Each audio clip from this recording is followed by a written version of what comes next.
Hello guys, I am again here with the second lecture of atomic structure. First lecture में ये सारी बातें मैं आपको डिटेल में बता चुका हूँ और फर्स्ट लेक्चर में मैंने आपको ये प्रूफ भी करके दिखाया था और इस प्रूफ को मैंने डेल्टा ई की वैल्यू को आपको सारे ऑप्शन दिए थे कि आप चाहें तो यहाँ पर देखें इलेक्ट्रॉन वोल्ट पर एटम में निकालें डेल्टा ई, आप चाहें तो इलेक्ट्रॉन वोल्ट को जूल में कन्वर्ट कर लें तो जूल पर एटम में निकालें, आप चाहें तो इस वैल्यू को अर्ग में कन्वर्ट कर दें, जूल को अर्ग में कन्वर्ट करेंगे तो 10 की पावर 7 से मल्टीप्लाई करना पड़ेगा और आप चाहें तो इन सारी वैल्यूज को पर एटम की जगह पर मोल में निकाल लें, बस पर मोल में आपको इन सारे फॉर्मूलों में इससे मल्टीप्लाई करना पड़ेगा। तो मैं किसी एक फॉर्मूले को मेमोराइज करने के लिए नहीं कह रहा हूं, क्वेश्चन में जैसी यूनिट होगी वैसा फॉर्मूला आप अप्लाई कर लीजिएगा। ओके, वैसे आपकी बुक में मेन फॉर्मूला ये दिया गया है जो इलेक्ट्रॉन वोल्ट पर एटम में दिया है। मैंने आपसे यहां पर कहा था कि डेल्टा ई की वैल्यू को आप हमेशा प्लस में लाएंगे और इसके लिए हमेशा बड़ी वाली वैल्यू में से छोटी वाली वैल्यू घटाएंगे, इसीलिए मैंने डेल्टा ई बराबर E2 माइनस E1 लिखा था। आपको मालूम है पहले वाले घरों का एनर्जी लेवल कम होता है, मैं कल पहले वाले लेक्चर बता चुका हूं। इसका एनर्जी लेवल कम है, इसका एनर्जी लेवल ज्यादा है। अगर इलेक्ट्रॉन दूसरे घर से पांचवें घर में कूदा तो पांचवें घर का एनर्जी लेवल ज्यादा होगा तो इसे 5 मानेंगे, इसे 2 मानेंगे। अगर इलेक्ट्रॉन पहले घर से पांचवें घर में गया है या पांचवें घर से पहले घर में आया है, दोनों ही केसों में आप इसको 5 मानेंगे, इसको 1 मानेंगे।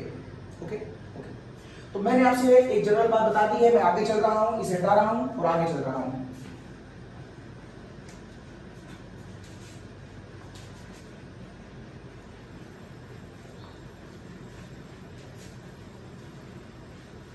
तो अब आप डेल्टा ई का फॉर्मूला निकाल चुके हैं, जो कुछ इस तरीके का था। Delta E equals to 13.6 Z square 1/n1 का स्क्वायर माइनस 1/n2 का स्क्वायर, ये हुआ करता था डेल्टा ई का फॉर्मूला, जिसको आप एनर्जी ट्रांजिशन भी कह सकते हैं। जब इलेक्ट्रॉन अपनी स्टेट चेंज करता है, फर्स्ट शेल से दूसरी शेल या किसी भी शेल से कहीं जाता है, तो इस घटना को हम ट्रांजिशन कहते हैं। तो मैं यहाँ पर एक बात और बता दूं कि आप इलेक्ट्रॉन ट्रांजिशन का मतलब क्या समझते हैं। आप कहते हैं यहाँ पर इलेक्ट्रॉन ट्रांजिशन का मतलब है इलेक्ट्रॉन किसी एक शेल से निकलकर इलेक्ट्रॉन किसी दूसरी शेल में जाएगा, तो हम कहते हैं ये ट्रांजिशन है। ऐसे केसों में इसका भी कोई नंबर होगा और इसका भी कोई नंबर होगा।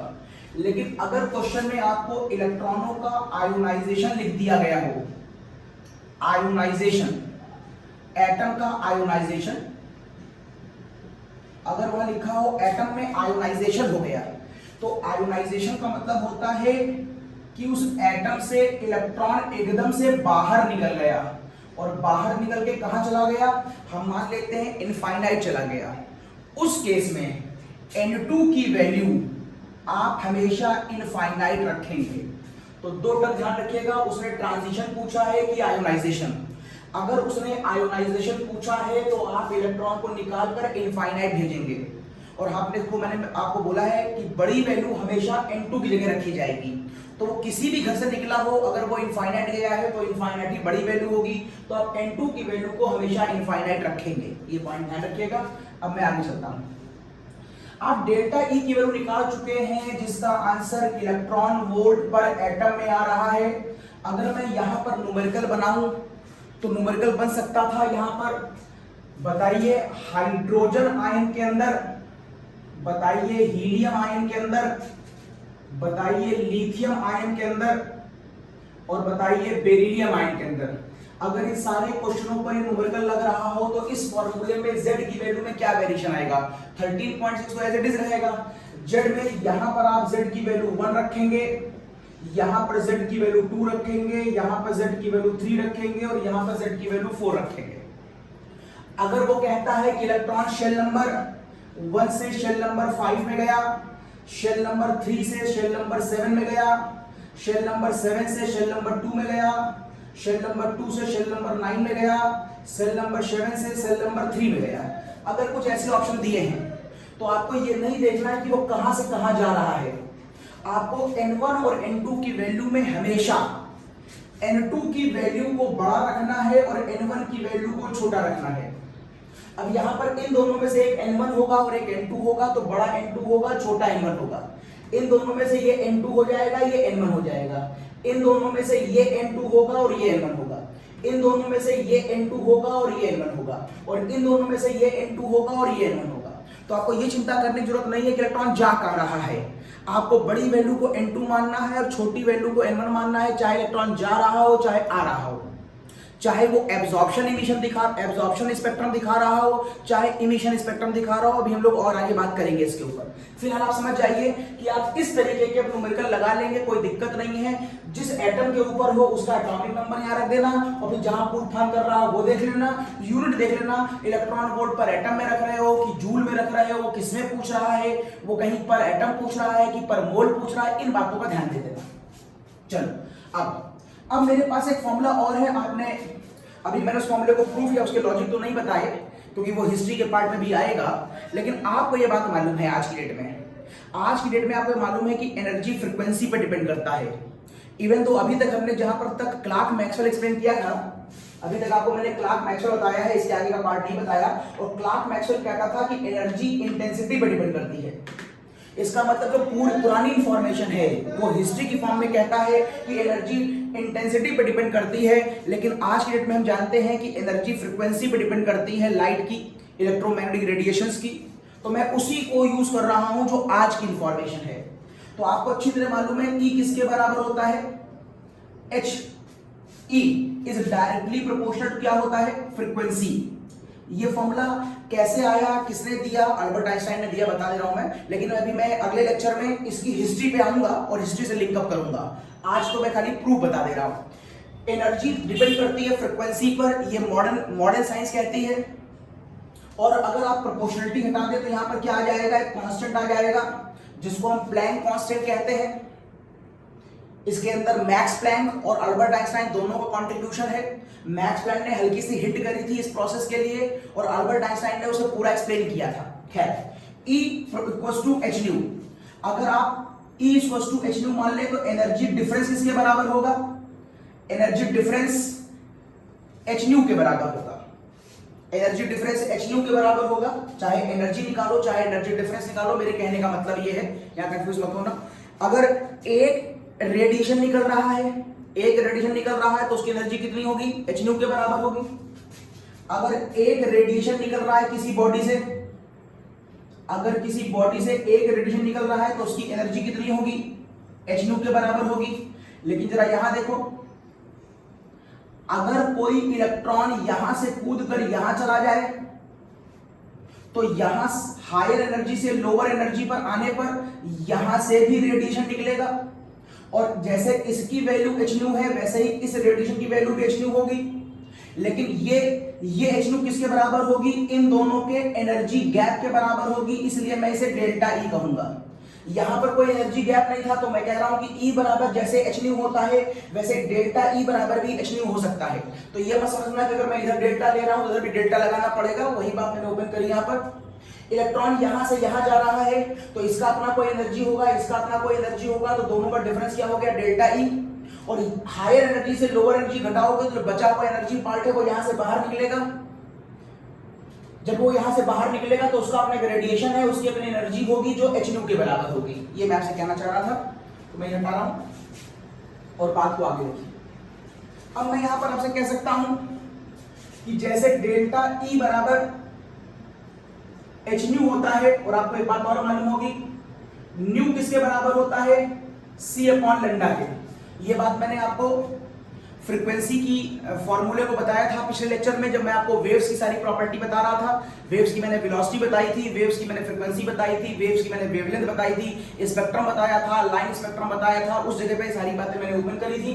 तो अगर आप इस वैल्यू को यहां पुट कर दें तो ये हो जाएगा डेल्टा ई बराबर HC अपॉन लैम्डा। अगर आप यहां से वेवलेंथ की बात करें तो 1 अपॉन लैम्डा को ही रोक लें तो डेल्टा ई और HC नीचे आ जाएगा। तो आप कह सकते हैं 1 अपॉन लैम्डा बराबर डेल्टा ई अपॉन HC भी कह सकते हैं। देखिए यहां बताया मैंने ट्रांजिशन, फिर बताया मैंने आयोनाइजेशन, फिर मैंने आपको बताया एनर्जी फ्रीक्वेंसी पे डिपेंड करती है। एक जगह से एनर्जी निकल रही है तो उसके रेडिएशन की एनर्जी भी hν के बराबर होगी। अगर इलेक्ट्रॉन ऐसे कूद रहा है तो कूदते समय जो यहाँ का एनर्जी डिफरेंस होगा वो भी hν के बराबर होगा। मैं ये कहना चाह रहा था, ये मत समझना अगर यहाँ डेल्टा E है तो यहाँ पर डेल्टा hν लिखने की आवश्यकता है, ऐसा कुछ नहीं है। यहाँ पर डेल्टा hν लिखने की आवश्यकता नहीं है क्योंकि इन दोनों के डिफरेंस से एनर्जी निकली है और उसको मैंने hν माना है। तो डेल्टा E बराबर hν, न्यू बराबर c अपॉन लैम्डा होता, मुझे याद था, मैंने वैल्यू पुट कर दी है। अब अगर आप यहां पर देखें तो 1 अपॉन वेवलेंथ में डेल्टा E की वैल्यू यहां से पुट करो तो डेल्टा E की वैल्यू हो जाएगी 13.6 z स्क्वायर 1 अपॉन n1 का स्क्वायर माइनस 1 अपॉन n2 का स्क्वायर और ये नीचे आ जाएगा hc। यहां से लेकर यहां तक का जो प्रूफ है ये जो साइंटिस्ट है वो कर रहा है रिडबर्ग। वो साइंटिस्ट था रिडबर्ग। ये जो प्रूविंग का पार्ट है वो रिडबर्ग कर रहा है और रिडबर्ग ने कहा, ध्यान से देखिए जरा, यहां पर 13.6 कांस्टेंट है, h प्लैंक्स कांस्टेंट। अभी मैं प्लैंक्स के बारे में बताऊंगा आपको डिटेल में। तो प्लैंक्स कांस्टेंट की वैल्यू बता दे रहा हूं 6.625 into 10 की पावर माइनस 34 जूल सेकंड होती है। ये कैसे आई बताऊंगा मैं आपको। फिलहाल ये प्लैंक कांस्टेंट की वैल्यू है 13.6, अपने में कांस्टेंट है c, वेलोसिटी ऑफ लाइट है, c वेलोसिटी ऑफ लाइट। तो वेलोसिटी ऑफ लाइट c की वैल्यू भी 3 into 10 की पावर 8 मीटर पर सेकंड, ये भी फिक्स होती है। अब ये कांस्टेंट सारे कांस्टेंट को मिलाकर एक नया कांस्टेंट आ सकता है और चूंकि रिडबर्ग इस प्रूफ को कर रहा है तो उसने अपने नाम पर एक कांस्टेंट रख दिया, इसका नाम था रिडबर्ग कांस्टेंट। तो फॉर्मूला बन जाएगा 1 अपॉन लैम्डा बराबर r z square 1 upon n1 का स्क्वायर माइनस 1 अपॉन n2 का स्क्वायर। ये आ गई r की वैल्यू। आपको ये वैल्यू और ये वैल्यू मालूम है, सबको रख के सॉल्व कर लेना। तो देखना r की वैल्यू आएगी 109,678 अप्रॉक्स सेंटीमीटर इनवर्स। ये सेंटीमीटर इनवर्स क्यों? सेंटीमीटर इनवर्स क्यों? Z का एटॉमिक नंबर कोई यूनिट होती नहीं है, ये शेल नंबर है, इसकी कोई यूनिट होगी नहीं, तो इतने एरिया की तो कोई यूनिट होगी ही नहीं। अब R की यूनिट डिपेंड करेगी वेवलेंथ पर और वेवलेंथ यूनिट कितनी होती है? सेंटीमीटर। तो ये इसका इनवर्स है, अगर ये सेंटीमीटर है तो R सेंटीमीटर इनवर्स नहीं हो जाएगा, अगर ये मीटर है तो ये मीटर इनवर्स हो जाएगा। तो इस तरीके से आप फॉर्मूला से निकाल सकते हैं कि R यूनिट सेंटीमीटर इनवर्स होगी। ये वेवलेंथ आ गई। ध्यान रखिएगा ये वेवलेंथ नहीं आई है, वेवलेंथ का इनवर्स आया है। इसका मतलब अगर मैं आपसे एग्जाम में ये पूछ लूं कि जब इलेक्ट्रॉन यहां से यहां कूदा, मान लो सेकंड शेल से, जस्ट सपोज सेकंड शेल से वो फर्स्ट शेल में कूदा, बताओ उस समय वहां पर उसका एनर्जी गैप कितना होगा? तो सेकंड शेल यहां रखोगे, 1 यहां रखोगे, कौन सा एटम है? मान लो हाइड्रोजन है, यहां 1 का स्क्वायर रखोगे, डेल्टा E आ जाएगा। अगर मैं तुमसे यहीं पर पूछ लूं कि जब इलेक्ट्रॉन कूदा तो वहां पर एनर्जी डिफरेंस के बराबर रेडिएशन निकला होगा, बताओ उस रेडिएशन की वेवलेंथ क्या होगी? अब आप वेवलेंथ के लिए ये फॉर्मूला लगाएंगे 1 अपॉन वेवलेंथ बराबर ये फॉर्मूला, उसने कहा सेकंड शेल से पहली शेल में कूदा, चाहे पहली शेल से सेकंड शेल में कूदा, इससे में कोई फर्क नहीं पड़ता। यहां पर रखोगे 2, यहां पर रखोगे 1, सेकंड से पहली में कूदा कि पहली सेकंड में पूछा, न्यूमेरिकल में फर्क नहीं आता है, बस खाली फर्क आता है कि वहां पर स्पेक्ट्रम जो आएगा वो एब्जॉर्प्शन होगा या इमिशन होगा, इसका फर्क आएगा, बाकी सब कुछ सेम होगा। तो ये सेकंड होगा, ये 1 होगा। आपने हाइड्रोजन एटम लिया है तो 1 का स्क्वायर कर दीजिएगा, रिडबर्ग कांस्टेंट की वैल्यू याद है, तो आंसर जो आएगा वो 1 अपॉन वेवलेंथ का आएगा। फिर उस आंसर को आप इनवर्स करेंगे तब वेवलेंथ का आंसर आएगा, ध्यान रखिएगा। यहां पर आंसर वेवलेंथ का नहीं, वेवलेंथ के इनवर्स का निकाल रहा हूं, उसके बाद आपको फिर से एक बार इनवर्स करना पड़ेगा। बताइए अगर मैं हीलियम एटम के ऊपर ये क्वेश्चन लगाऊं, बताइए अगर मैं हीलियम एटम के ऊपर ये क्वेश्चन लगाऊं तो यहां पर क्या बदलाव आएगा? आप कहते हैं कि सर हीलियम है तो यहां पर 2 का स्क्वायर हो जाएगा। अगर मैं कह दूं इसके अंदर इलेक्ट्रॉन दूसरी शेल से चौथी शेल में कूद रहा है, अगर मैं कहूं कि इलेक्ट्रॉन दूसरी शेल से चौथी शेल में कूद रहा है तो आप कहेंगे सर ये 4 है ये 2 है, बताओ उसकी वेवलेंथ क्या आएगी? तो पहले जो आंसर आएगा वो 1 अपॉन वेवलेंथ का आएगा, फिर उस आंसर को इनवर्स करेंगे, मान लो 10 आंसर आएगा सॉल्व करने पर, तो जो वेवलेंथ होगी वो 1 अपॉन 10 हो जाएगी। ओके, अगर मैं आपसे कहूं कि ये क्वेश्चन लिथियम में लगाओ तो ये देखिए लिथियम हो गया, मैंने कहा था ये मोनो इलेक्ट्रॉनिक सिस्टम पे अप्लाई होता है, तो इसे देखिए मैं हर जगह एक इलेक्ट्रॉन ही मान रहा हूं क्योंकि हीलियम में 2 इलेक्ट्रॉन होते हैं, 1 निकल गया, 1 बचा। लिथियम में 3 इलेक्ट्रॉन होते हैं, 2 निकल गए, 1 बचा। तो लिथियम आते ही यहाँ पर 3 का स्क्वायर हो जाएगा। अगर मैं आपसे कहता हूं कि वो चौथी शेल से छठी शेल में कूदा, तो ये हो जाएगा आपके लिए 6, ये हो जाएगा 4, 1 वेवलेंथ निकाल लेंगे। ओके, अब अगर मैं आपसे यहीं पर कहता हूं कि मुझे इसका वेव नंबर बता दीजिए, तो कल मैंने आपको बताया था कि जो वेव नंबर होता है उसको इससे शो करते हैं, फ्रीक्वेंसी के ऊपर बार का साइन। अब वेव नंबर किसके बराबर होता है? मैंने आपसे कहा था कि वेव नंबर वेवलेंथ का इनवर्स होता है। ऐसा मैंने क्यों कहा था? क्योंकि मैंने कहा था मान लो एक यूनिट वेवलेंथ है मेरे पास एक यूनिट वेवलेंथ है, मान लो 1 मीटर की। मेरे पास एक यूनिट डिस्टेंस है 1 मीटर की, एक लेंथ है मेरे पास 1 मीटर की, और उसके अंदर जो वेव की लेंथ है वो कुछ ऐसे मूव कर रही है, बताइए यहाँ पर कितनी वेव्स हैं? यहां से लेकर यहां तक एक वेव होगी, ये दूसरी वेव होगी, ये तीसरी वेव होगी। यहां पर कुल 3 वेव हैं।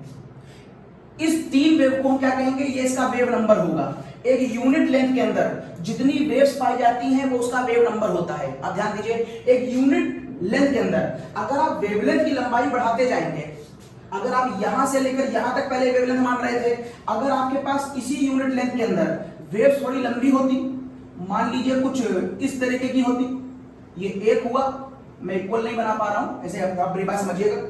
तो यहां से लेकर यहां तक की तो एक वेव हो गई, और यहां से लेकर यहां दूसरी वेव हो गई, तो अब यहां पर वेव नंबर 2 हो गया। और अगर मैं आपसे कहता कि ये मेरी 1 मीटर की है और यहां से लेकर यहां तक पूरा एक ही है, तो अब वेवलेंथ ही मेरी बहुत लंबी हो गई है, यहां से लेकर यहां तक। इसका मतलब है जैसे जैसे वेव की लेंथ बढ़ती जाएगी वैसे वैसे यूनिट लेंथ के अंदर वेव का नंबर कम होता जाएगा। यहां वेव नंबर 3 है, यहां वेव नंबर 2 है, यहां वेव नंबर 1 है, मतलब वेवलेंथ वेव नंबर का इनवर्स होगा। वेवलेंथ बढ़ेगी तो वेव नंबर कम होगा, वेवलेंथ बढ़ेगी तो वेव नंबर कम होगा। इसलिए मैं इसके आगे ऐसे लगा दे रहा हूं। मींस ये जो कैलकुलेशन हो रहा था वो वेवलेंथ के इनवर्स का हो रहा था, लेकिन वेव नंबर का डायरेक्ट कैलकुलेशन हो रहा था। मींस अगर मैं आपसे पूछ लेता कि बताओ हीलियम जब दूसरे से चौथे में जा रहा होगा तो बताओ वहां पर कितने वेव नंबर डेवलप हो रहे होंगे? तो चूंकि हीलियम का न्यूमेरिकल है तो ये हो जाएगा 2 का स्क्वायर, दूसरे से चौथे में जा रहा होगा तो ये 4 हो जाएगा, ये 2 हो जाएगा। यहां से जो आंसर आएगा वो सीधे क्या आएगा? वेव नंबर आएगा। तो ये कैलकुलेशंस आपके सिलेबस में है और ये बहुत इंपॉर्टेंट है, आपको फॉर्मूले याद रखने हैं। बुक में खूब सारी न्यूमेरिकल दिए हैं आपके यहाँ, आपको उसकी प्रैक्टिस करनी है। तो ये बताया मैंने आपको वेवलेंथ और वेव नंबर के बारे में। चलिए बात थोड़ी सी आगे बढ़ती है। इस एक्सपेरिमेंट को देखिएगा, ये न्यूक्लियस है। इस एक्सपेरिमेंट को जिसमें इलेक्ट्रॉन लो एनर्जी से हाई में गया, जब मैंने उसे गर्म किया और जब मैंने उसको वापस ठंडा किया तो वही इलेक्ट्रॉन हाई एनर्जी से लो एनर्जी में वापस आ गया। जिस समय ये वापस आया तो यहां पर एनर्जी गैप के बराबर रेडिएशन निकला, और इस रेडिएशन की वेवलेंथ हमने इस फॉर्मूले से कैलकुलेट करी, 1/z का स्क्वायर 1/n1 का स्क्वायर माइनस 1/n2 का स्क्वायर। इस फॉर्मूले को देने वाला जो पहली बार साइंटिस्ट था, जिसने पहली बार इस फॉर्मूले को दिया, इस घटना को देखा, वो था बामर। वैसे बामर कौन था? नील बोर की टीम में नील बोर का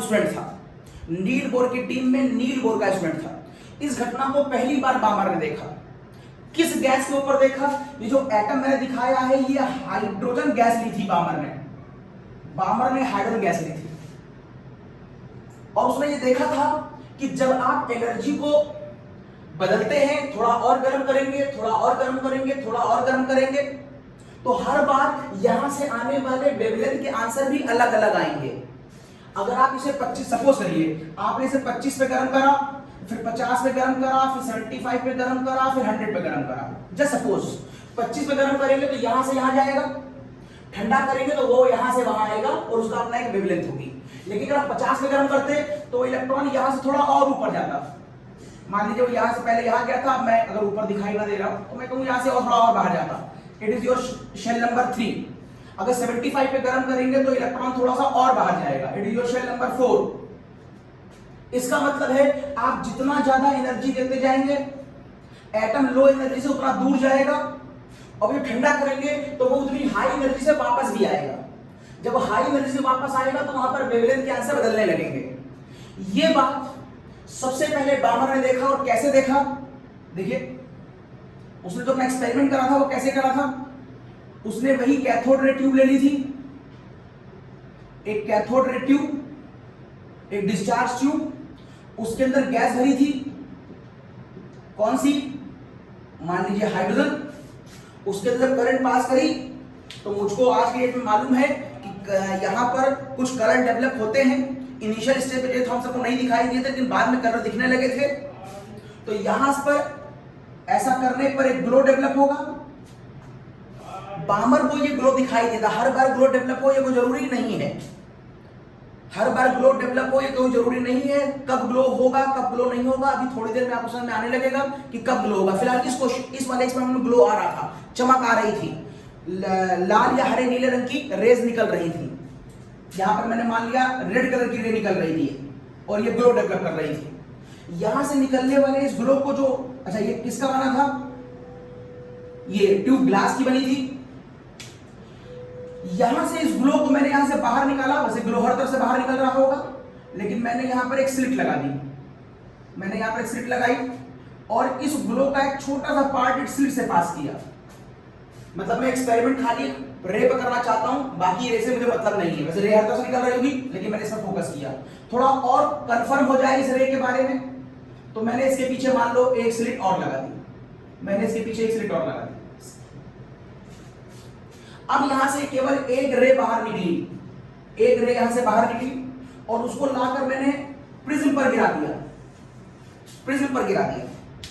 कौन सी प्रॉपर्टी होगा, रिफ्रैक्शन वाला प्रोसेस होगा।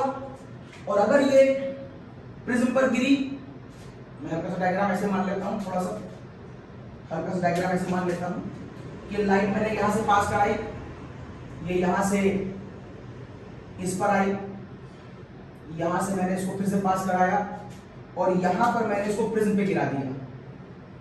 ये प्रिज्म किसका बना था, ये भी ग्लास का बना था, ये भी ग्लास, ये भी ग्लास।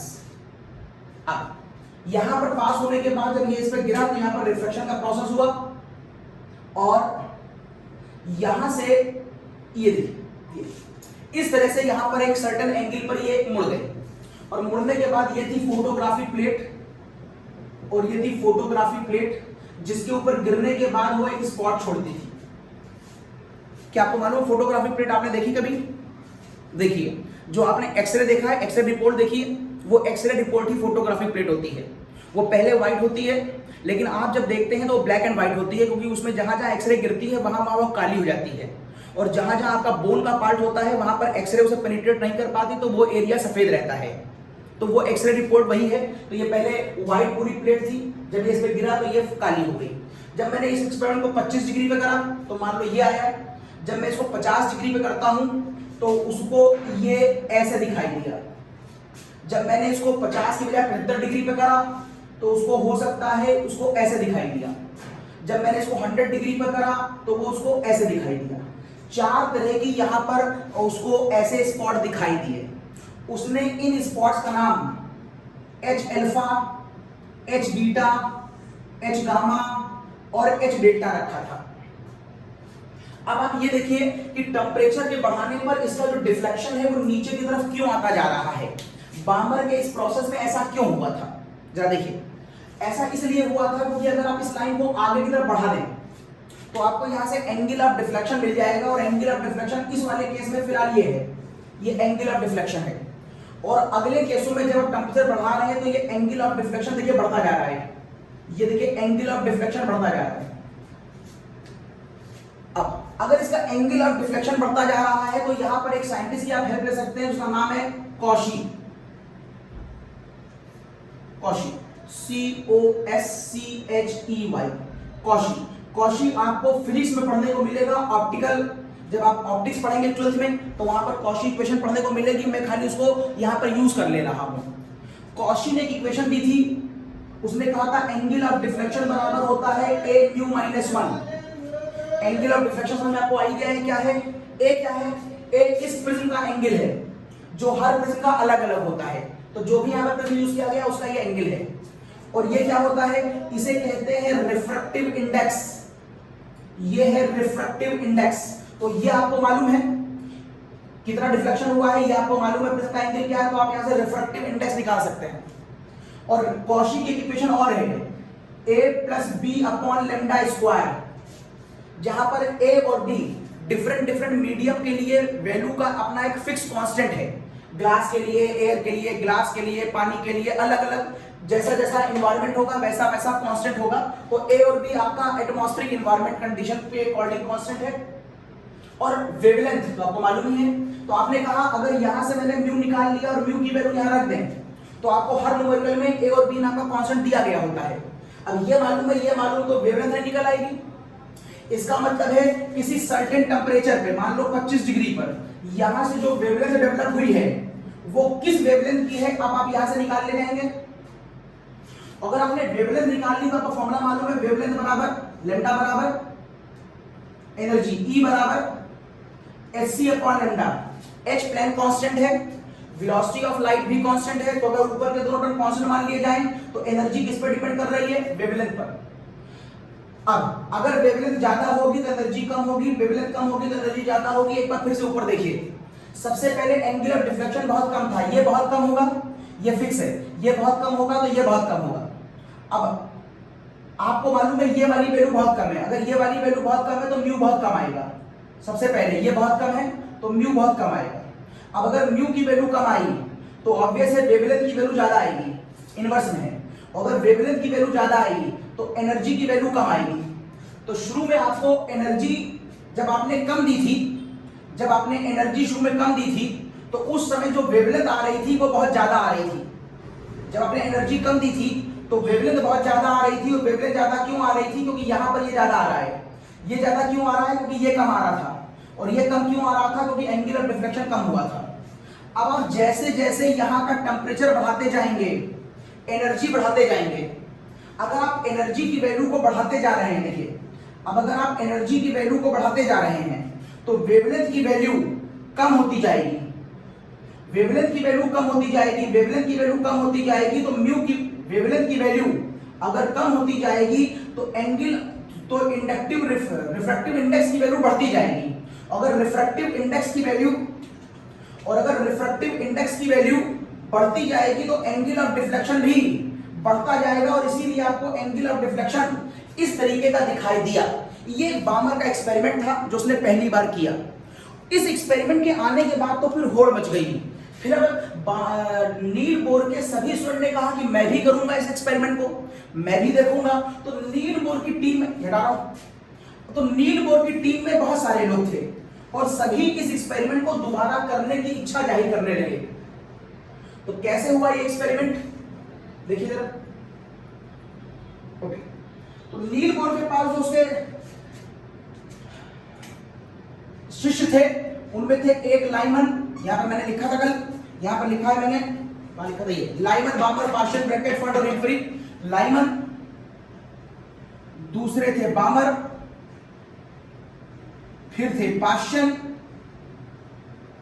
फिर थे ब्रैकेट, फिर थे फंड। वैसे हिम्फ्री आपकी बुक में नहीं दिया होगा, आपके सिलेबस में नहीं है, लेकिन कौन सी बड़ी बात है, पढ़ लेंगे। और फिर थे हिम्फ्री। लाइमन ने जब ये एक्सपेरिमेंट किया तो मुद्दा ये उठा कि लाइमन को अलग से एक्सपेरिमेंट करने की आवश्यकता क्या थी।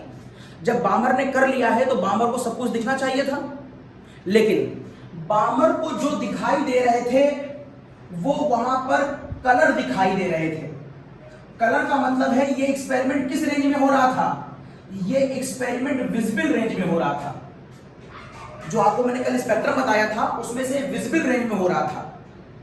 और जो विजिबल रेंज में हो रहा था बामर वाला, तो मुद्दा ये उठता है कि बामर को खाली इस एक्सपेरिमेंट में विजिबल रेंज ही क्यों दिखाई दी, कुछ और क्यों नहीं दिखाई दिया। अब यहां पर एक पॉइंट है, अगर सूरज से आने वाली रोशनी सपोज करिए बामर ने यूज करी हो, अगर सूरज से, क्योंकि उसने जो आपको मैंने बताया है वो कोई एक एक्सपेरिमेंट उसने किया नहीं होगा, उसने सैकड़ों एक्सपेरिमेंट किए होंगे। तो मान लो बामर ने सूरज से आने वाली रोशनी को हाइड्रोजन के ऊपर गिराया हो और वहां से उसने उस एनर्जी को डेवलप कराया हो, इलेक्ट्रॉन को एक्साइट कराया हो, फिर जब वो ठंडा हुआ होगा तो नीचे आया होगा। अब सूरज से आने वाली रोशनी में तो हर तरह का एनर्जी लेवल होता है, तो फिर केवल विजिबल ही क्यों दिखाई दिया, वहां पर एक्सरे, इंफ्रारेड ये सब क्यों नहीं दिखाई दिया? वजह है कि उसने अपने एक्सपेरिमेंट में ग्लास एपरेटस यूज किए थे, और ग्लास एपरेटस की प्रॉपर्टी होती है कि वो खाली विजिबल को ही पास होने देता है और वो एक्सरे और इंफ्रारेड को पास नहीं होने देता। इसीलिए जब हम लोग देखिए, आप अक्सर रेबेल के चश्मे पहनते हैं या बहुत महंगे चश्मे पहनते हैं, उसके पीछे वजह होती है, जब चश्मा जितना अच्छा होता है, चश्मा क्या पता मैं लिख दूं, किसने क्या यूज किया था? इसने यूज किया था क्वार्ट्ज, और इन सारे लोगों ने यूज किया था, और इन सारे लोगों ने यूज किया था बेरिलियम।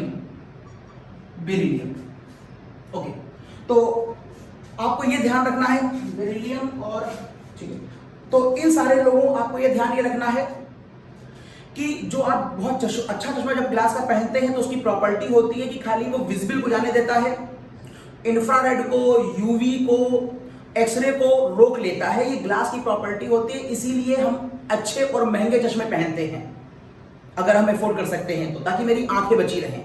जब हम लोग हिल्स की तरफ जाते हैं, कहीं घूमने जाते हैं, बहुत हाइट पे जाते हैं, तो वहां पर आंखों में हमें बहुत लगता है और वहां पर प्रिकॉशन होता है कि आपको बहुत अच्छे चश्मे पहनने चाहिए, क्योंकि हाइट पे जाने पर लाइट आपके बहुत पास आ जाती है कंपेरेटिवली। अब मान लीजिए आप कहीं घूमने गए लद्दाख में, जहां पर आप 10,000 15,000 फीट की ऊंचाई पर है, तो नॉर्मल यहाँ के कंपेरिजन में वहां पर हाइट बहुत ज्यादा है, तो आप लाइट के नजदीक पहुंच जाएंगे तो आपकी आंखों में लगेगी बहुत, इसलिए वहां पर चश्मे बहुत कंपलसरी होते हैं। और कौन से चश्मे होने चाहिए?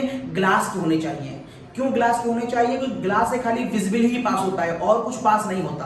तो बामर को अपने एक्सपेरिमेंट में कोई और चीज, कोई और स्पेक्ट्रम क्यों नहीं दिखाई दिया?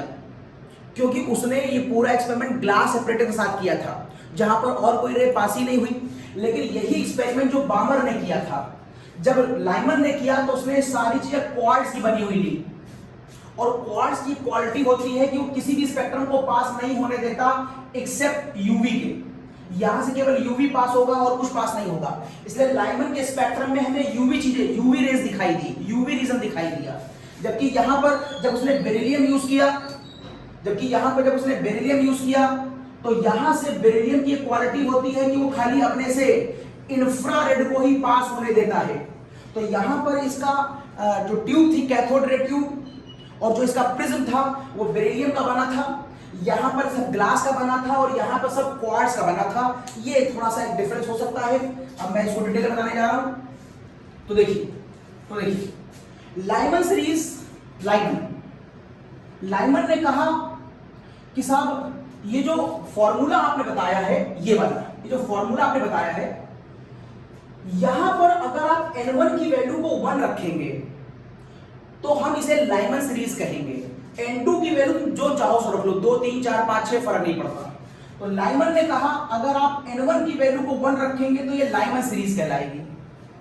अगर आप यहां पर n1 की वैल्यू को 2 रखेंगे तो ये बामर कहलाएगा। अगर आप n1 को 3 रखेंगे, अगर आप n1 को 4 रखेंगे, अगर आप n1 को 5 रखेंगे और अगर आप n1 को 6 रखेंगे तो इसके अकॉर्डिंग डिसाइड करी जाती है सीरीज। कई बार आपसे क्वेश्चन पूछ लेते हैं कि बताओ ये क्वेश्चन किस सीरीज का है। फॉर एग्जांपल मैंने कहा आपसे कि इस पूरे प्रोसेस में इलेक्ट्रॉन 5वें घर से पहले घर में गया, बताओ कौन सी सीरीज डेवलप होगी। आप कहेंगे लोअर नंबर कौन सा है, 1 है, और 1 मतलब लाइमन। अगर इलेक्ट्रॉन 6ठे से पहले में गया, 7वें से पहले में गया, पहले से चौथे में गया, पहले से 5वें में गया, पहले से तीसरे में गया, 1 अगर एक बार भी आ जाए इस पूरे प्रोसेस में तो वो सीरीज लाइमन की होगी। अगर वो कहें कि दूसरे से 5वें में गया, बामर होगी, 5वें से दूसरे में गया, बामर होगी, 6ठे से दूसरे में गया, बामर होगी, तीसरे से दूसरे में गया, बामर होगी। अगर वो आपसे कहे कि कोई चीज 7वें से तीसरे में गई, पार्शियल होगी, पहले से तीसरे में गई, पार्शियल होगी, दूसरे से पहले तीसरे में गई तो फिर वो वापस जाकर फिर लाइमन हो जाएगी, वहां लोअर नंबर 1 आ गया। 5वें से तीसरे में गई, पार्शियल होगी, 6ठे से तीसरे में पार्शियल होगी, 7वें से तीसरे में पार्शियल होगी, तीसरे से 6ठे में पार्शियल होगी, तीसरे से चौथे में पार्शियल होगी। तो इसमें से लोअर नंबर देख करके आप सीरीज निकाल लेते हैं कि कौन सी सीरीज होगी। ओके, उसके बाद हम यहां निकालते हैं एक मिनिमम लिमिट और यहां पर एक हम निकालते हैं मैक्सिमम लिमिट। अब मिनिमम लिमिट और मैक्सिमम लिमिट का क्या मतलब है? इलेक्ट्रॉन पहले घर में पड़ा है तो वो कम से कम कहां जा सकता है? कम से कम दूसरे में जा सकता है। और मैक्सिमम कहां जा सकता है? मैक्सिमम वो इनफाइनाइट जा सकता है। इसका मतलब है मिनिमम लिमिट में n2 की वैल्यू क्या होगी? मिनिमम लिमिट में n2 की वैल्यू 3, n2 की वैल्यू 2, 3, 4, 5 कुछ भी हो सकती है, जबकि मैक्सिमम लिमिट n2 की वैल्यू इनफाइनाइट होगी। तो मैक्सिमम तो सभी में इनफाइनाइट होगी, तो मैक्सिमम तो सभी में इनफाइनाइट होगी, लेकिन मिनिमम n2 की वैल्यू सब में अलग अलग होगी। 1 के लिए मिनिमम 2 हो सकता है, 1 के लिए मिनिमम, मैं मिनिमम की अगर बात करूं तो 2 हो सकता है। बामर के लिए मिनिमम 3 हो सकता है, इसके लिए मिनिमम 4 हो सकता है, इसके लिए मिनिमम 5 हो सकता है, इसके लिए मिनिमम 6 हो सकता है, और इसके लिए मिनिमम 7 हो सकता है। आप कह सकते हैं मिनिमम का मतलब n2 की वैल्यू n1 + 1 होती है। तो अगर आपसे कोई ये पूछ ले कि मुझे लाइमन सीरीज की मिनिमम वेवलेंथ बताओ, लाइमन सीरीज की मिनिमम वेवलेंथ, तो फॉर्मूला तो ही लगेगा। किस एटम पे पूछेगा ज्यादातर? वो हाइड्रोजन एटम के ऊपर, तो R इसका 1 का स्क्वायर। लाइमन सीरीज की मिनिमम, तो लाइमन का मतलब n1 की वैल्यू 1 हो जाएगी, और मिनिमम का मतलब है वो कम से कम एक खाना आगे जाएगा, मतलब 2 मिनिमम। अगर वो कहते हैं मैक्सिमम बताओ इसी क्वेश्चन में, तो यहां कोई चेंज मत करना, लाइमन की बात है 1 होगा बस। अब n2 की वैल्यू इनफाइनाइट हो जाएगी, मतलब ये 0 हो जाएगा, ये 0, और बाकी बॉक्स सॉल्व कर लीजिए। अगर मैं आपसे पूछूं पार्शियम की मिनिमम बताओ और लिथियम के लिए बताओ, तो लिथियम के लिए यहां पर 3 का स्क्वायर कर दोगे। अब की मैं तुमसे पार्शियम पूछ रहा हूं, तो पार्शियम में n1 की वैल्यू 3 रखोगे। मिनिमम पूछ रहा हूं तो एक नंबर बढ़ा देना, तो 4 कर देना। मतलब इलेक्ट्रॉन मिनिमम कहां कूदेगा? अगर इलेक्ट्रॉन पहले से 3 में है तो मिनिमम वो कहां कूदेगा? ऊपर जाकर 4 में कूदेगा। मैं एनर्जी देकर ऊपर की बात कर रहा हूं, तो ऊपर जाकर वो 4 में कूदेगा। मैक्सिमम कहां कूदेगा? तो वो 3 से मैक्सिमम इनफाइनाइट जाएगा। तो आप पार्शियल में इसे 1, इसे 3 रखेंगे, पार्शियल में इसे 3 रखेंगे, मिनिमम ये 4 होगा और मैक्सिमम ये इनफाइनाइट होगा। तो इस तरह से मिनिमम और मैक्सिमम की बात भी हो जाएगी। ये डाला। अच्छा, एक बात और ध्यान रखिएगा, यहां से कैलकुलेशन करने पर जो आंसर आते हैं, ये भी खास बात है। यहां से जैसे थोड़ी पहले मैंने आपसे कहा था, ये विजिबल में है, ये यूवी में है, ये इंफ्रा में है, आपकी मैंने बात आई, सर हमें कैसे मालूम चला? तो मैंने कहा आपको स्पेक्ट्रम बताया था, और स्पेक्ट्रम की अपनी एक रेंज होती है 10⁻16 मीटर से वो 10⁴ तक चलती है, और आपको उस स्पेक्ट्रम की सबकी रेंज याद होनी चाहिए कि कौन किस रेंज का है। तो अगर आप इसकी कैलकुलेशन करें लाइमन की इस फॉर्मूले से, तो यहां पर जो इस कैलकुलेशन से इसका वेवलेंथ आएगा, इसका जो वेवलेंथ आएगा वो हमेशा यूवी रीजन में ही आता है, हमेशा। तो लाइमन सीरीज हमेशा यूवी रीजन में ही दिखाई देती है। ये बात हमें कैसे मालूम चलती है? जब हम ये न्यूमेरिकल लगाते हैं। आप लगा के देखिएगा न्यूमेरिकल, हमेशा उसका आंसर यूवी रीजन में आएगा। जबकि जब बामर का हम न्यूमेरिकल लगाते हैं तो उसका आंसर हमेशा विजिबल रीजन में आता है। बामर हमेशा विजिबल रीजन में, लगभग 380 नैनोमीटर से लेकर 780 नैनोमीटर तक, ये हमेशा विजिबल में आता है। जबकि इसका जब आप आंसर निकालते हैं तो इनके सभी के आंसर हमेशा इंफ्रा में आते हैं, इन सभी के आंसर हमेशा इंफ्रा में आते हैं। तो आपसे ये क्वेश्चन भी पूछा जाता है कि विजिबल रीजन किस सीरीज से रिलेटेड है? बामर से है, या बामर सीरीज किस रीजन में दिखती है? विजिबल में दिखती है। अगर आपको ये लग रहा हो सर हमें कैसे मालूम चला विजिबल में दिखती है, तो आपको कुछ नहीं करना है, आपको एक वेवलेंथ निकालनी है। आर की वैल्यू आपको मालूम है, एटम का नाम वहां दे रखा होगा। बामर की बात है तो यहां पर 2 रख देना, n1 की वैल्यू 2 रख देना, और n1 की वैल्यू 2 रखने के बाद n2 की वैल्यू तुम जो चाहो सो रख दो, जो इच्छा रख दो। यहां पर n2 2 3 4 5 6 7 8 9 10 इनफाइनाइट, जो इच्छा रख दो। जब तुम इसे सॉल्व करोगे तो यहां पर जो वेवलेंथ है वो हमेशा 380 से लेकर 780 के बीच आएगी। इसका मतलब है वेवलेंथ विजिबल में आ रही है। इस तरीके से हम पता कर लेते हैं कि हमारी यहां पर जो वेवलेंथ है वो किस रीजन में जा रही है। ठीक है बच्चों, ओके। तो यहां से भी क्वेश्चन हो गया हमारा। अब एक डायग्राम में बना रहा हूं, बताओ।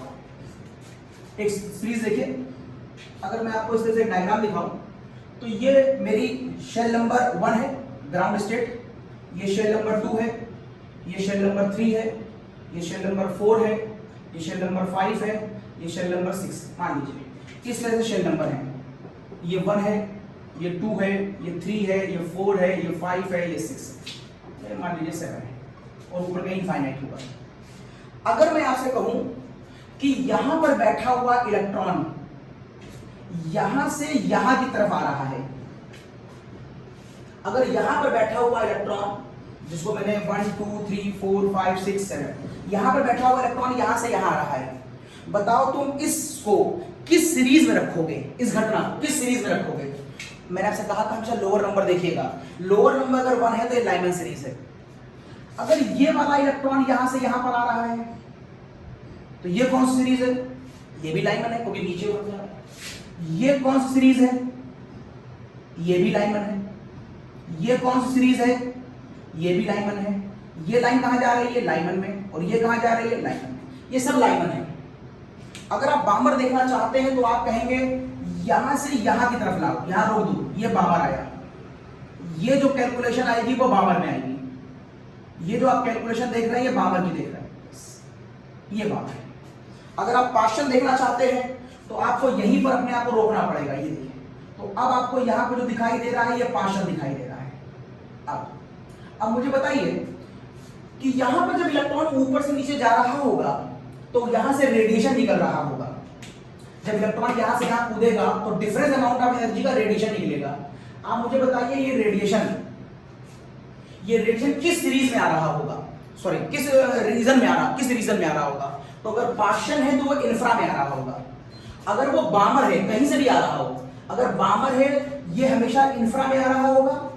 ये जो रीजन आपको दिखाई देगा ये हमेशा विजिबल में होगा, और जो ये रीजन आपको दिखाई दे रहा है ये हमेशा यूवी में होगा।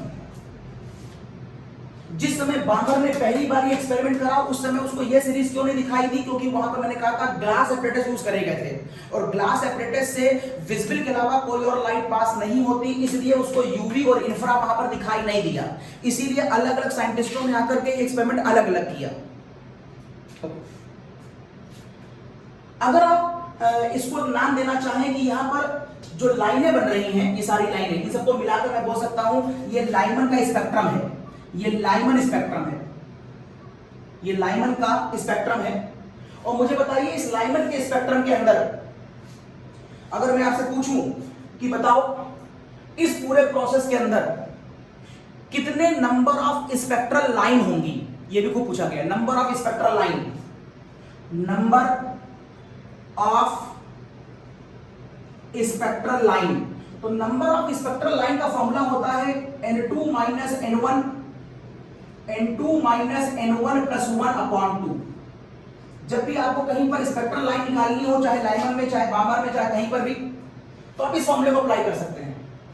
अगर मैं आपसे कहता हूं कि इलेक्ट्रॉन छठे से पहले में गया, छठे से या सातवें से पहले में गया, सातवें से पहले में, तो बताओ वहां पर कितनी स्पेक्ट्रल लाइन बन रही होंगी?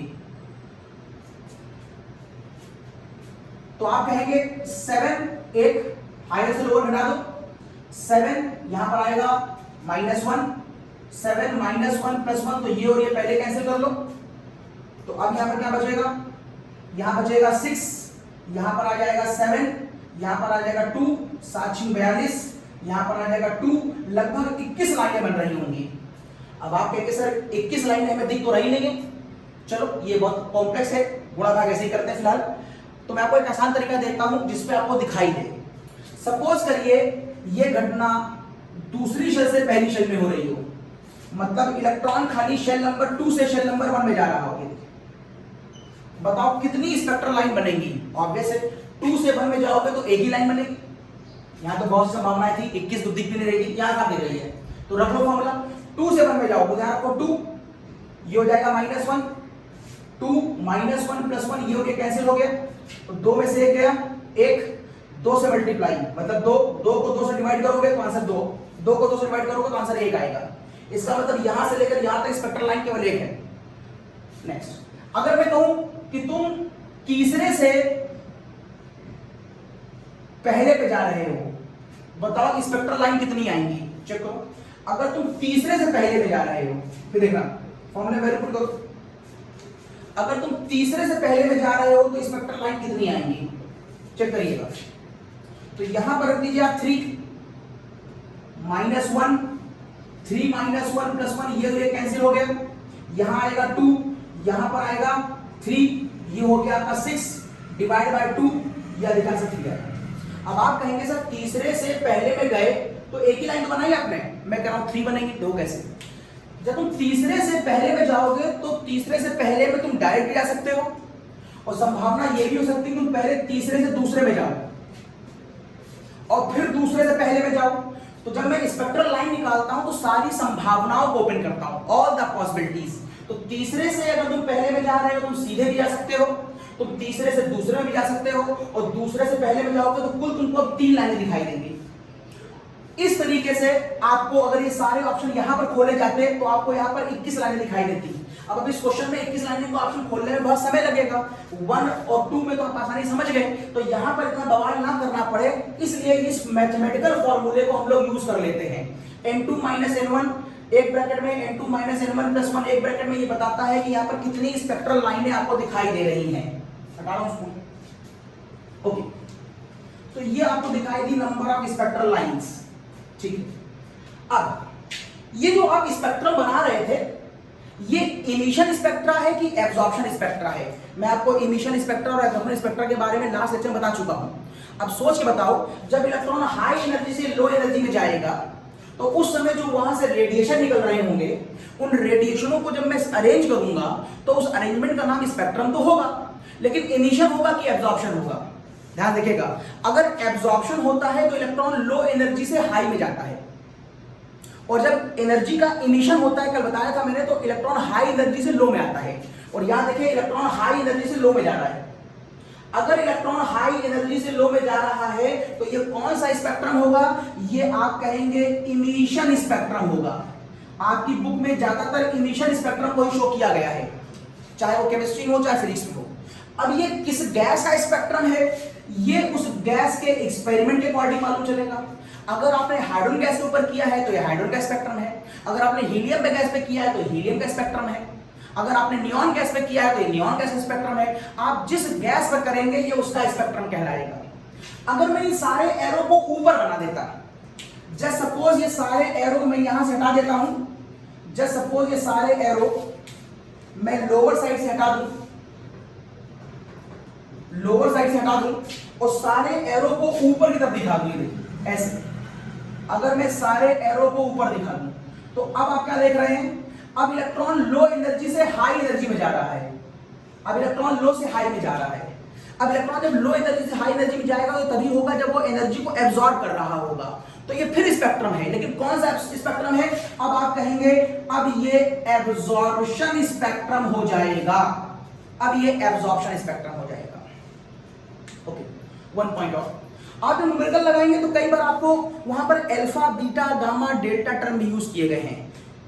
ये alpha, beta, gamma, delta term सबसे पहले बामर ने यूज किए थे और बाद में उसके जितने भी स्टूडेंट थे सबने ये एक्सपेरिमेंट करा और सबको कुछ ना कुछ मिला। जिसको जो लाइन मिलती गई वो उसी लाइन के हिसाब से अपना नाम रखता गया। तो नील बोर के सारे स्टूडेंट का नाम इस तरह से फेमस भी हो गया। नील बोर ने कह दिया कि मेरे सारे स्टूडेंट ने बड़ी मेहनत करी है, और हर सीरीज का नाम हर एक साइंटिस्ट के नाम पर जो उसके खुद के स्टूडेंट थे उनके नाम पर रख दिया जाएगा। तो पहली वाली सीरीज का नाम लाइमन, ये बामर भी उसका स्टूडेंट था, पास्चन भी स्टूडेंट था, ब्रैकेट भी स्टूडेंट था, फन भी स्टूडेंट था। तो इस तरह से सारे स्टूडेंट को नील बोर के कंट्रीब्यूशन से और नील बोर की हेल्प से सारे साइंटिस्टों को फेमस कर दिया गया है। मैं आपसे ये बता रहा था कि इस पूरे प्रोसेस के अंदर आपने स्पेक्ट्रम देख लिया, इमिशन देख लिया, एब्जॉर्प्शन देख लिया, H alpha, H beta, H gamma ये क्या होता है। अगर कोई इलेक्ट्रॉन मान लीजिए शेल नंबर 1 में है, अगर कोई इलेक्ट्रॉन मान लीजिए शेल नंबर 1 में है और वो कूद कर शेल नंबर 2 में चला जाता है, शेल नंबर 2 में, और वो कूद कर शेल नंबर 2 में चला जाता है, तो इसके हिसाब से ये इसका अल्फा पोजीशन कहलाएगी। और अगर वो 1 से कूद कर 2 में ना जाकर 3 में चला जाता है तो इसके बिहाफ पर ये इसकी बीटा पोजीशन कहलाएगी। और अगर वो इसके हिसाब से वो चौथे में कूद चला जाता है तो ये अल्फा, बीटा, ये गामा कहलाएगा। अगर वो यहां कूद चला जाता है तो ये डेल्टा कहलाएगा। मतलब इलेक्ट्रॉन कहां पर था और कूद के कहां गया। तो आप इसे ये भी कह सकते हैं शेल नंबर 1 से शेल नंबर 2 में गया, और आप ये भी कह सकते हैं कि इलेक्ट्रॉन शेल नंबर 1 से अल्फा में गया। तो न्यूमेरिकल को समझिएगा वहां पर। अगर वो कहे कि लाइमन सीरीज में अल्फा का स्पेक्ट्रम बताओ, तो लाइमन सीरीज का मतलब है ये 1, और अल्फा का स्पेक्ट्रम है मतलब वो दूसरे में कूद के गया है।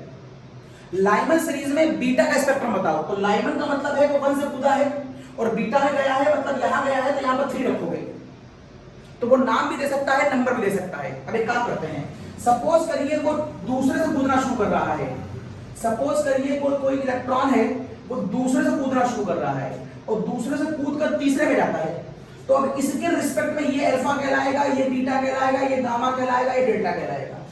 अगर कोई इलेक्ट्रॉन दूसरे से अल्फा में कूदा तो दूसरा ये हो गया, अल्फा में कूदा मतलब ये 3 हो गया, दूसरे से बीटा में कूदा तो दूसरा ये हो गया, और बीटा का मतलब है थर्ड नंबर पे जाओगे तो 3 हो, दूसरे से अल्फा तो 2 3, और दूसरे से बीटा तो 2 और 4। अगर मैं कहूं कि इलेक्ट्रॉन तीसरे में पहले से मौजूद था, इलेक्ट्रॉन पहले से शेल नंबर 3 में था, तो फिर उसके हिसाब से ये अल्फा होगा, ये बीटा होगा, ये गामा होगा, ये डेल्टा होगा। तो अल्फा बीटा गामा एक रिलेटिव स्टडी है, आप जहां पर है उसके जस्ट बाद अल्फा होगा, फिर बीटा होगा, फिर गामा होगा, फिर डेल्टा होगा। कई बच्चे समझते हैं कि अल्फा नंबर 1 फिक्स है, नहीं नहीं, alpha beta gamma relative study और ये बामर ने दिया था। तो इस तरीके से बामर के एक्सपेरिमेंट से मैंने आपको इमिशन स्पेक्ट्रा, एटॉमिक स्पेक्ट्रा का डायग्राम बता दिया, नंबर ऑफ स्पेक्ट्रल लाइन निकालना बता दिया, नंबर ऑफ स्पेक्ट्रल लाइन का मतलब क्या होता है बता दिया, और अल्फा बीटा गामा का मतलब क्या होता है ये बता दिया।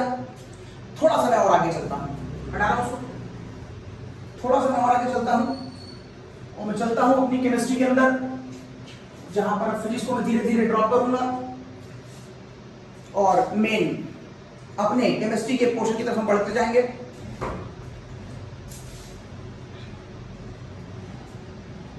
देखिए,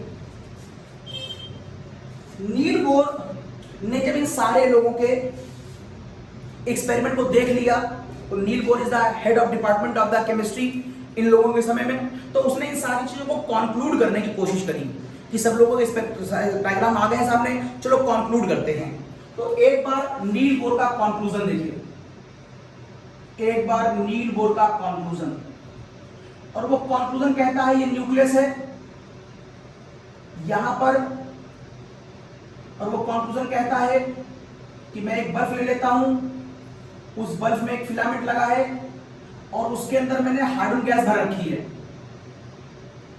मैं इसको गर्म कर रहा हूं 25 पर, 35 पर, 45 पर, हर एक्सपेरिमेंट अलग अलग, पहले गर्म करूंगा फिर ठंडा करूंगा। ऐसा करने पर यहां पर हाइड्रोजन जो ये मॉलिक्यूल है वो टूट जाएगा, अब वो बन गया एटम, H2 गैस ली, एनर्जी दी, वो टूट गया, अब बन गया एटम, और उस एटम के डायग्राम का प्रेजेंटेशन आपको मालूम है, इलेक्ट्रॉन पहले यहां था,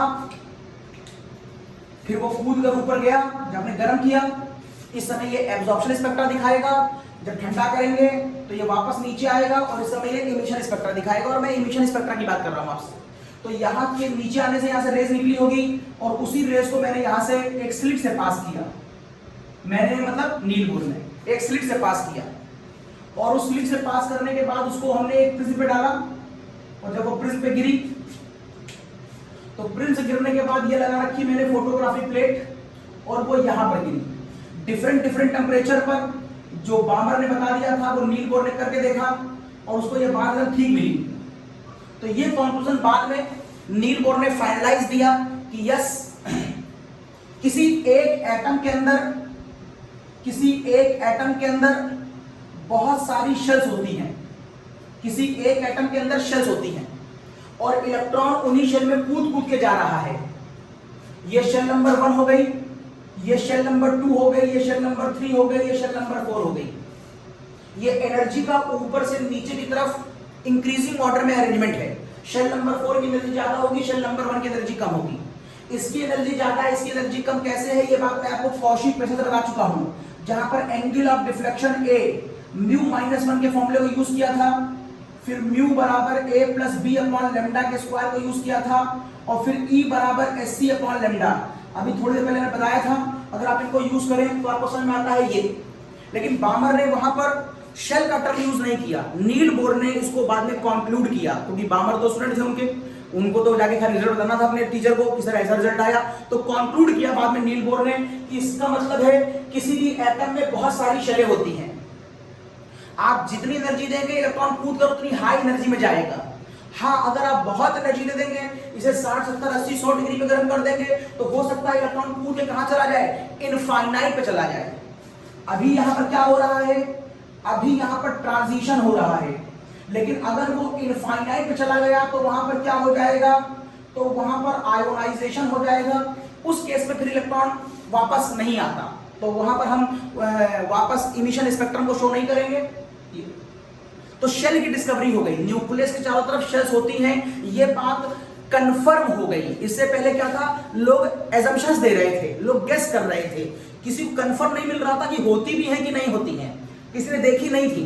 तो मैंने आपसे क्या कहा था, एटम देखा नहीं गया, लेकिन एटम को महसूस किया गया। तो देखिए, एटम को महसूस कर रहा हूं मैं कि एटम के अंदर शेल्स होती हैं, ये बात कंफर्म हो गई है। इवन तो आपको दिखेगी नहीं, माइक्रोस्कोप में आप देख नहीं पाएंगे, लेकिन कंफर्म होती हैं। ये है। अब ये सारे डॉट जो है वो फोटोग्राफिक प्लेट पर हैं, ये सारे माइक्रोस्कोप से दिखाई दे रहे थे।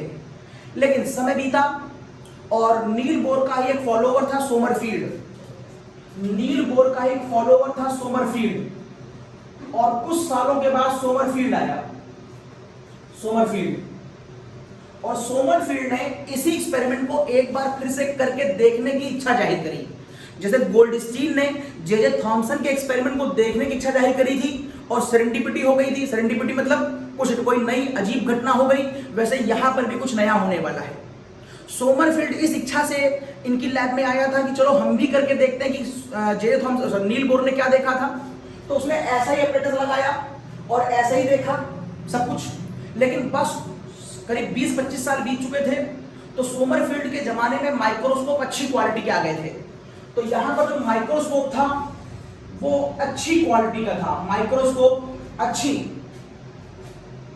ऑब्जर्वेशन वैल्यू का था। तो जब अच्छी ऑब्जर्वेशन वैल्यू से इसी एक्सपेरिमेंट को सोमरफील्ड ने देखा तो वो भौचक्का रह गया, ही वाज शॉक्ड। क्यों? क्योंकि जहां पर एक डॉट दिख रही थी अच्छे माइक्रोस्कोप में, यहां एक डॉट दिख रही थी, जहां पर एक डॉट दिख रही थी, यहां पर उसको 2 डॉटें दिख रही थी, यहां पर उसको 3 डॉटें दिख रही थी और यहां पर उसको 4 डॉट दिख रही थी। जो कि नील बोर कह रहे थे कि हर जगह एक एक डॉट है, जबकि यहां पर डॉटों की संख्या बढ़ती हुई दिखाई दे रही थी। अब ये बात क्या हुई, ये बात नील बोर को क्यों नहीं दिखाई दी? क्योंकि नील बोर के समय में माइक्रोस्कोप खराब क्वालिटी का था। अब माइक्रोस्कोप अच्छा हो गया। फॉर एग्जाम्पल, अगर मैं चश्मा पहनता हूं, मैंने चश्मा हटा लिया, तो सामने अगर कोई चीज लिखी हुई है, अगर कोई स्पॉट बना है, कोई भी चीज लिखी है, तो वहां पर मुझे थोड़ा सा ब्लर दिखाई देगा। मतलब मुझे लगेगा कि 2-3 वर्ड मिलकर के आपस में एक हो गए हैं। लेकिन जैसे मैं चश्मा लगा लूंगा तो मुझे वो सारे वर्ड साफ साफ अलग अलग दिखाई देंगे। तो सारा खेल चश्मे का है। इसका मतलब सारा खेल माइक्रोस्कोप का था। माइक्रोस्कोप खराब था तो वो माइक्रोस्कोपिक लेवल पर देख नहीं पा रहा था, लेकिन माइक्रोस्कोप अच्छा हो गया तो वो अलग अलग माइक्रोस्कोपिक लेवल पर चीजों को दिखाने लगा। चश्मा हटा के देखिए तो ये 4 बिंदियां आपको एक ही दिखाई देंगी, और चश्मा लगा के देखिए तो चारों बिंदियां अलग अलग दिखाई देंगी। इससे एक बात कंफर्म हुई। सोमरफील्ड ने कहा इसका मतलब है शेल के अंदर और छोटे छोटे एनर्जी लेवल होते हैं, जिसको उसने क्या नाम दिया, जिसको उसने सबशेल का नाम दिया। ये देखिए, सबशेल की डिस्कवरी हो गई। सबशेल ऐसे हवा में नहीं बता दी गई कि सबशेल होती है, सबशेल को इस तरीके से बाकायदा देखा गया। और ये सबशेल 4 तरह की होती हैं, S, P, D और F। जबकि शेल का नंबर में होता है 1, 2, 3, 4, 5, 6 अप टू इनफाइनाइट। शेल ऐसी होती हैं और सबशेल ऐसी होती हैं। एटम किससे मिलकर बना है? शेल से। और शेल के अंदर क्या होता है? और शेल के अंदर होता है सबशेल। एटम के अंदर शेल है और शेल के अंदर सबशेल है। It is subshell. ये सारे सबशेल की डिस्कवरी हो गई। और सबशेल 4 तरह की होती है, SPDF। अभी इनके बात में अलग से हम बात करेंगे आपसे। S सर्किल शेप होती है, आप जानना चाहेंगे कैसे मालूम चला। P डंबल शेप होती है, कैसे मालूम चला। D डबल डंबल होती है, आपके मन में आ रहा होगा ये कैसे मालूम चला। और F बहुत कॉम्प्लिकेटेड होती है, we can not explain it. तो F बहुत कॉम्प्लिकेटेड होती है। फिलहाल मैं S और P की बात आपसे ढंग से करूंगा। ये कैसे मालूम चला कि ये गोल है, ये डंबल है और ये डबल डंबल है, बताऊंगा थोड़ी देर में। फिलहाल शेल से सबशेल की डिस्कवरी हो गई, और ये डिस्कवरी करी किसने? सोमरफील्ड ने। एक बात और मालूम चल गई, यहां पर ध्यान से देखिए। पहली शेल में 1 डॉट, दूसरी शेल में 2 डॉट, तीसरी शेल में 3 डॉट, चौथी शेल में 4 डॉट। यहां से एक बात और क्लियर हो रही है, बताओ क्या? यहां से एक बात ये क्लियर हो रही है कि शेल नंबर 1 में केवल एक सबशेल होती है, that is S. Shell number 2 में 2 सबशेलें होती हैं क्योंकि वहां पर मुझे 2 डॉट दिख रही हैं। शेल नंबर 3 में 3 सबशेल होती हैं क्योंकि मुझे वहां पर 3 डॉट दिख रही हैं। और शेल नंबर 4 में 4 सबशेल होगी। जब ऐसे देखा गया तो शेल नंबर 5 में 5 सबशेलें थी, एसपीडीएफ जी। जी को भी डिस्कवर नहीं किया गया है, लेकिन ये माना गया है कि जब ये डिस्कवर होगी उसका नाम जी रखा जाएगा। और छठे में ऐसे यहां पर सबशेल होगी एसपीडीएफजीएच। अभी डिस्कवरी खाली एफ तक हुई है, एफ को भी ढंग से देखा है, समझा नहीं जा पाया है, लेकिन आगे की उम्मीद है। तो इस तरीके से हमें यह भी मालूम चलने लगा कि किस शेल में कितनी सबशेलें होती हैं। मतलब ये अंधी नहीं मारी गई है, गेस नहीं किया गया है कि शेल नंबर 1 में 1 सबशेल है, शेल नंबर 2 में 2 सबशेल है, शेल नंबर 3 में 3 सबशेल है। नहीं, वो बकायदा प्रूव्ड है, इस तरीके से प्रूव है। इवन तो ये सारी बातें आपकी बुक में अवेलेबल नहीं है, ये कोई एक्सपेरिमेंट आपकी बुक में नहीं, सारी फॉरेन राइटर की किताबों में अवेलेबल है, लेकिन हम आपको उसको दे रहे हैं ताकि आप समझ पाए एक्चुअल में कि एक्चुअल में ये सारी घटनाएं हुई कैसे थी। आगे देखिए।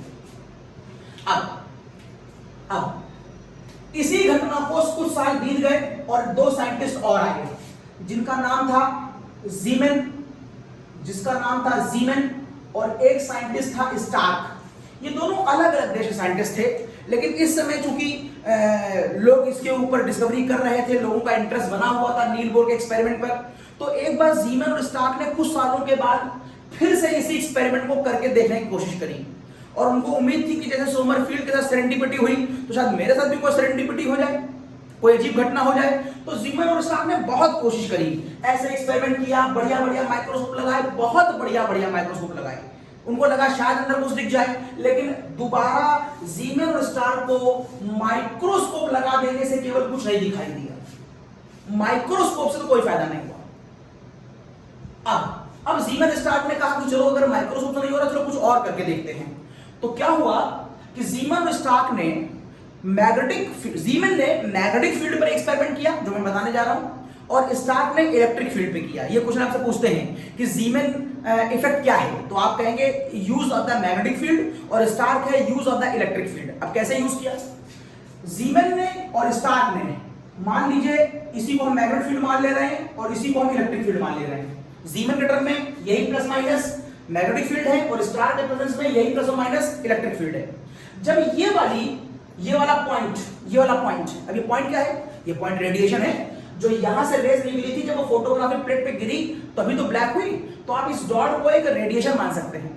इस रेडिएशन की वेव को जब यहां से पास किया गया फ्रॉम द मैग्नेटिक फील्ड, तो उसने देखा कि आगे जाकर हमें कुछ नहीं दिखाई दिया, मतलब कुछ नया नहीं दिखाई दिया।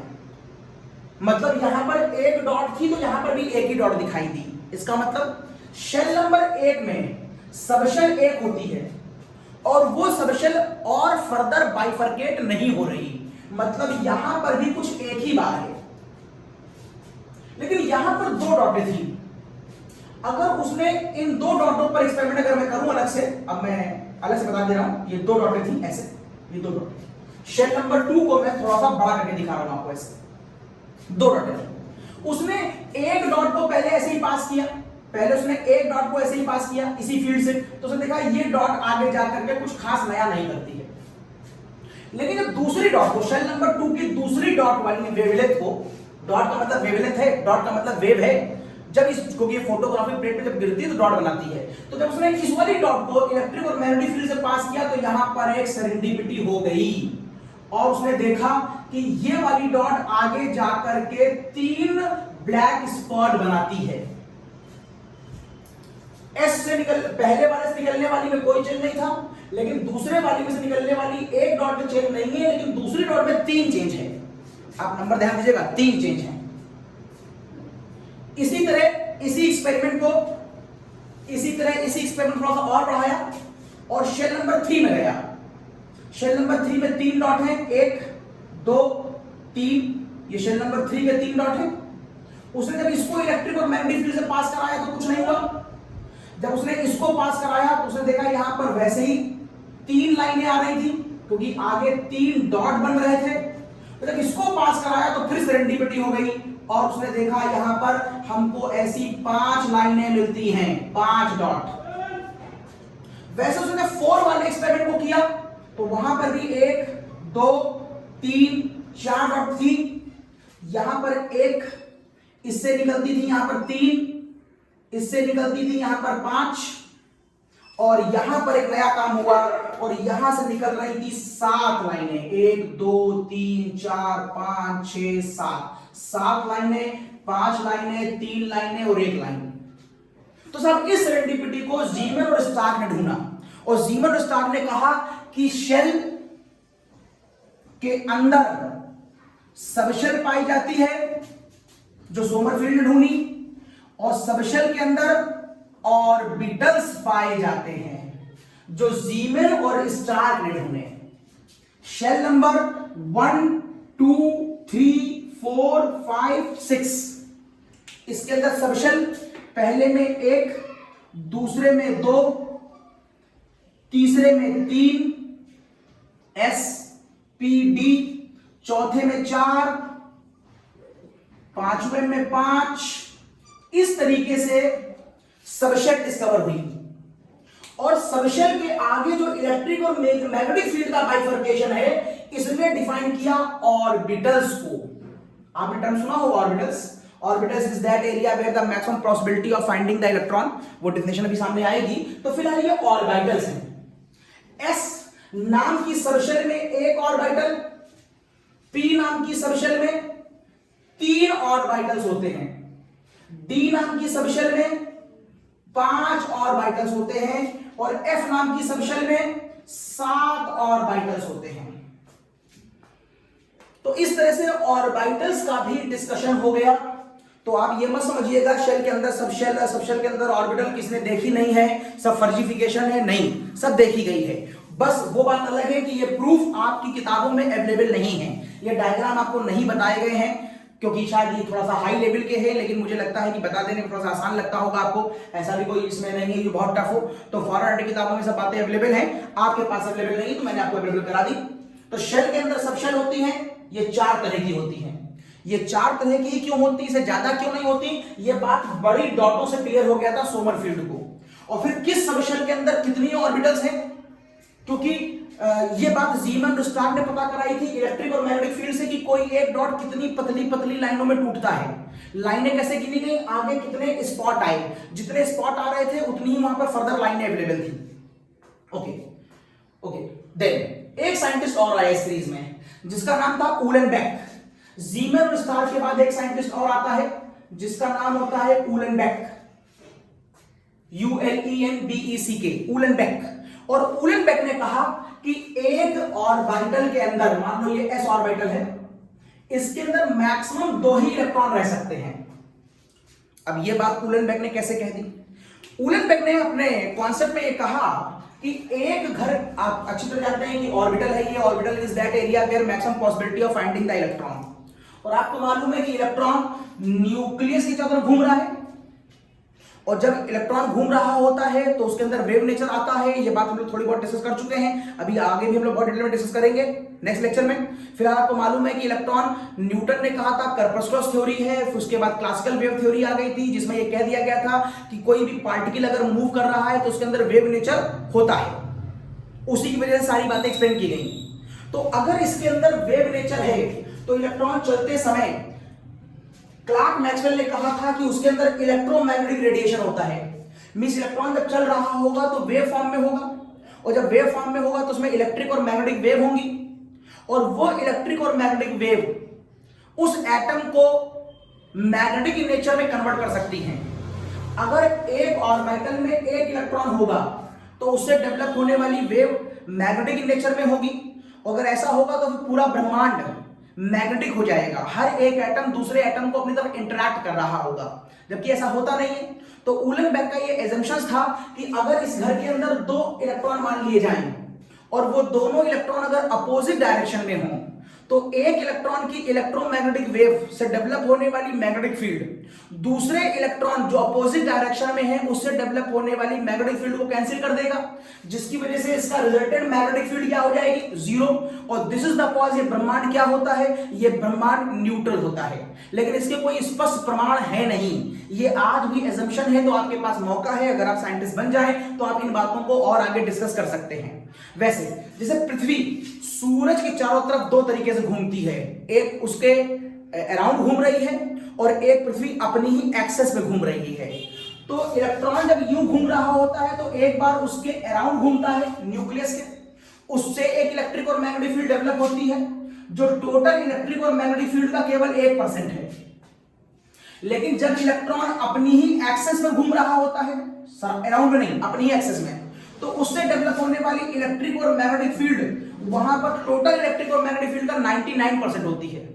और यहां पर जो मैं बात कर रहा हूं वो मैं एक्सेस की बात कर रहा हूं, अराउंड द न्यूक्लियस की बात नहीं कर रहा हूं, क्योंकि उसको कैलकुलेशन में लेने की आवश्यकता ही नहीं है, उसकी कोई वैल्यू नहीं है। तो बहुत ध्यान रखिएगा कि यहां पर जो मोशन ऑफ इलेक्ट्रॉन की मैं बात कर रहा हूं, ये मोशन ऑफ इलेक्ट्रॉन न्यूक्लियस की सराउंडिंग में है कि उसकी एक्सेस पर है। तो मैं बता रहा हूं कि मैं इलेक्ट्रॉन को उसी की एक्सेस में मान रहा हूं।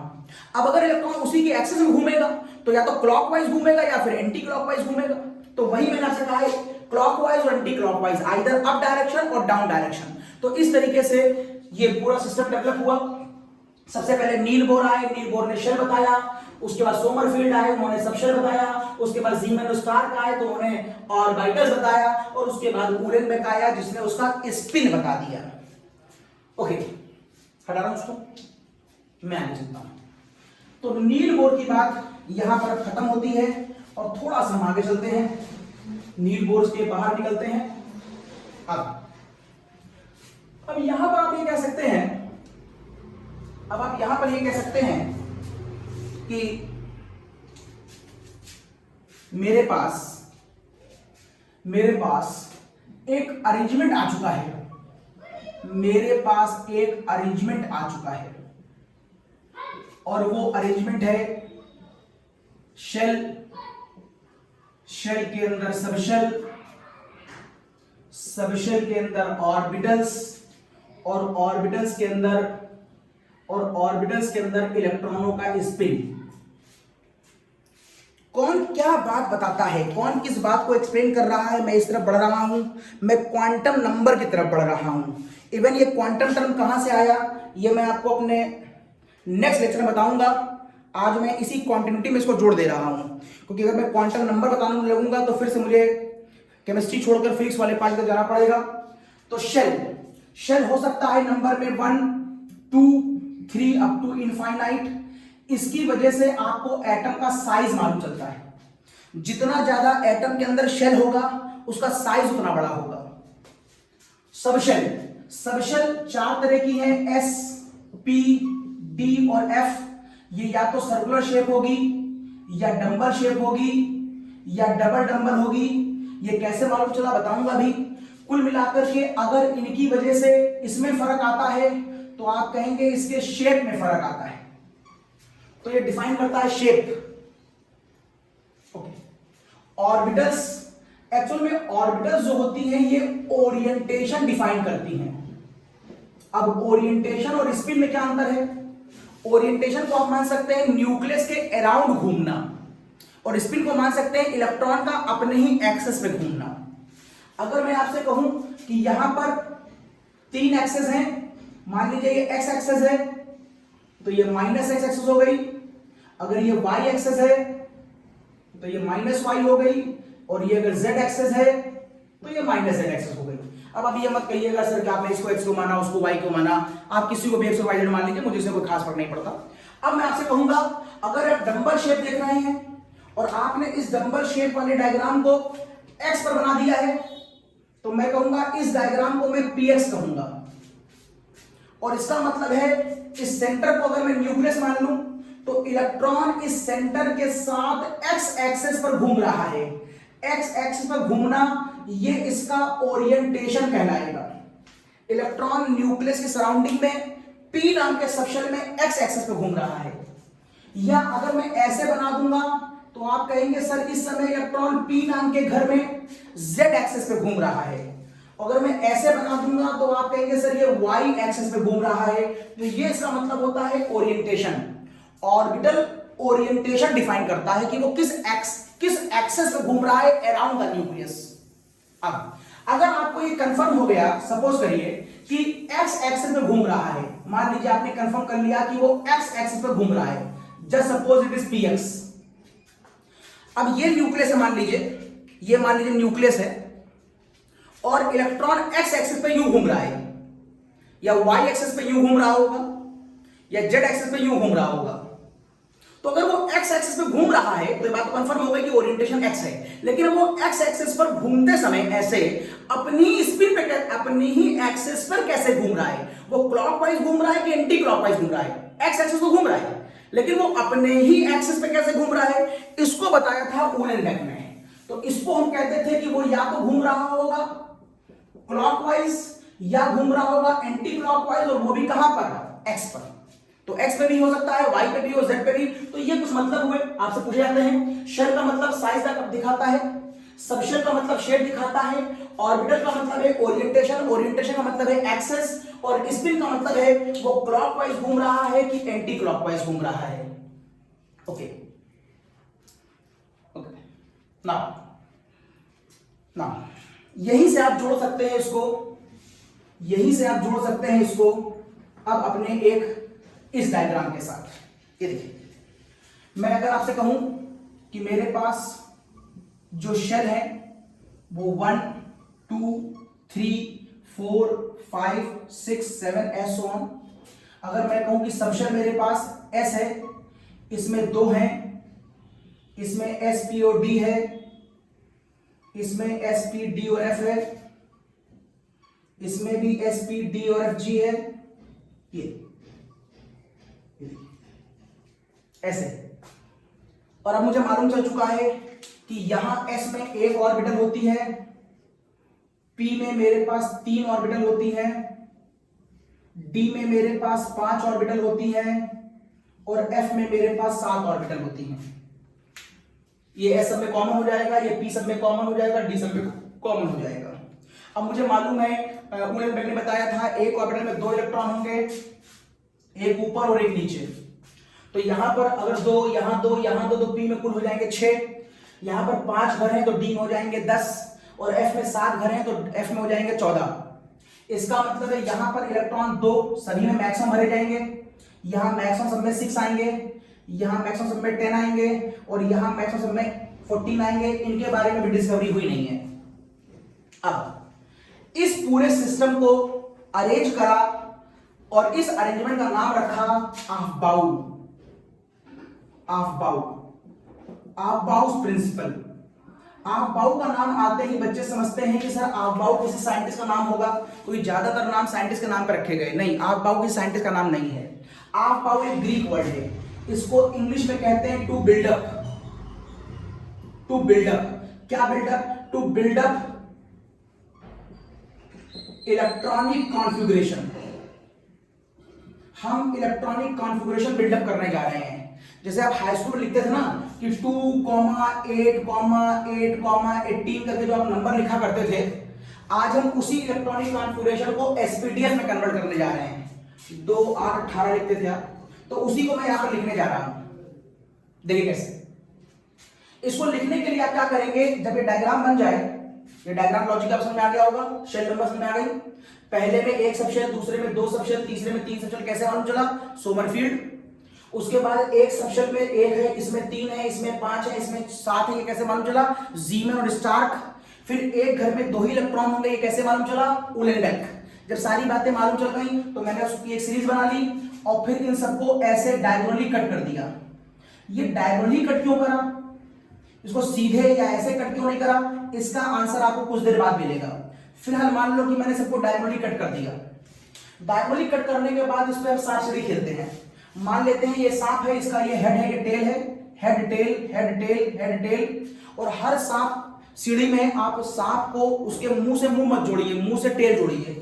इसका मतलब है ये इसका अगर मान लो हेड है और ये इसकी टेल है, ये इसका हेड है और ये टेल, और ये इसका हेड और ये इसकी टेल। तो हेड से हेड मत जोड़िएगा, हेड से पीछे जाइए और टेल जोड़िए, फिर हेड से हेड मत जोड़िएगा, पीछे जाओ और टेल को जोड़ो, यहां से पीछे जाओ ये टेल जोड़ लो, यहां से पीछे जाओ तो ये टेल जोड़ लो, यहां से पीछे जाओ तो ये टेल जोड़ लो। इस तरीके से आप हेड टेल जोड़ते जाएंगे और एक बन के निकलेगा इलेक्ट्रॉनिक कॉन्फ़िगरेशन।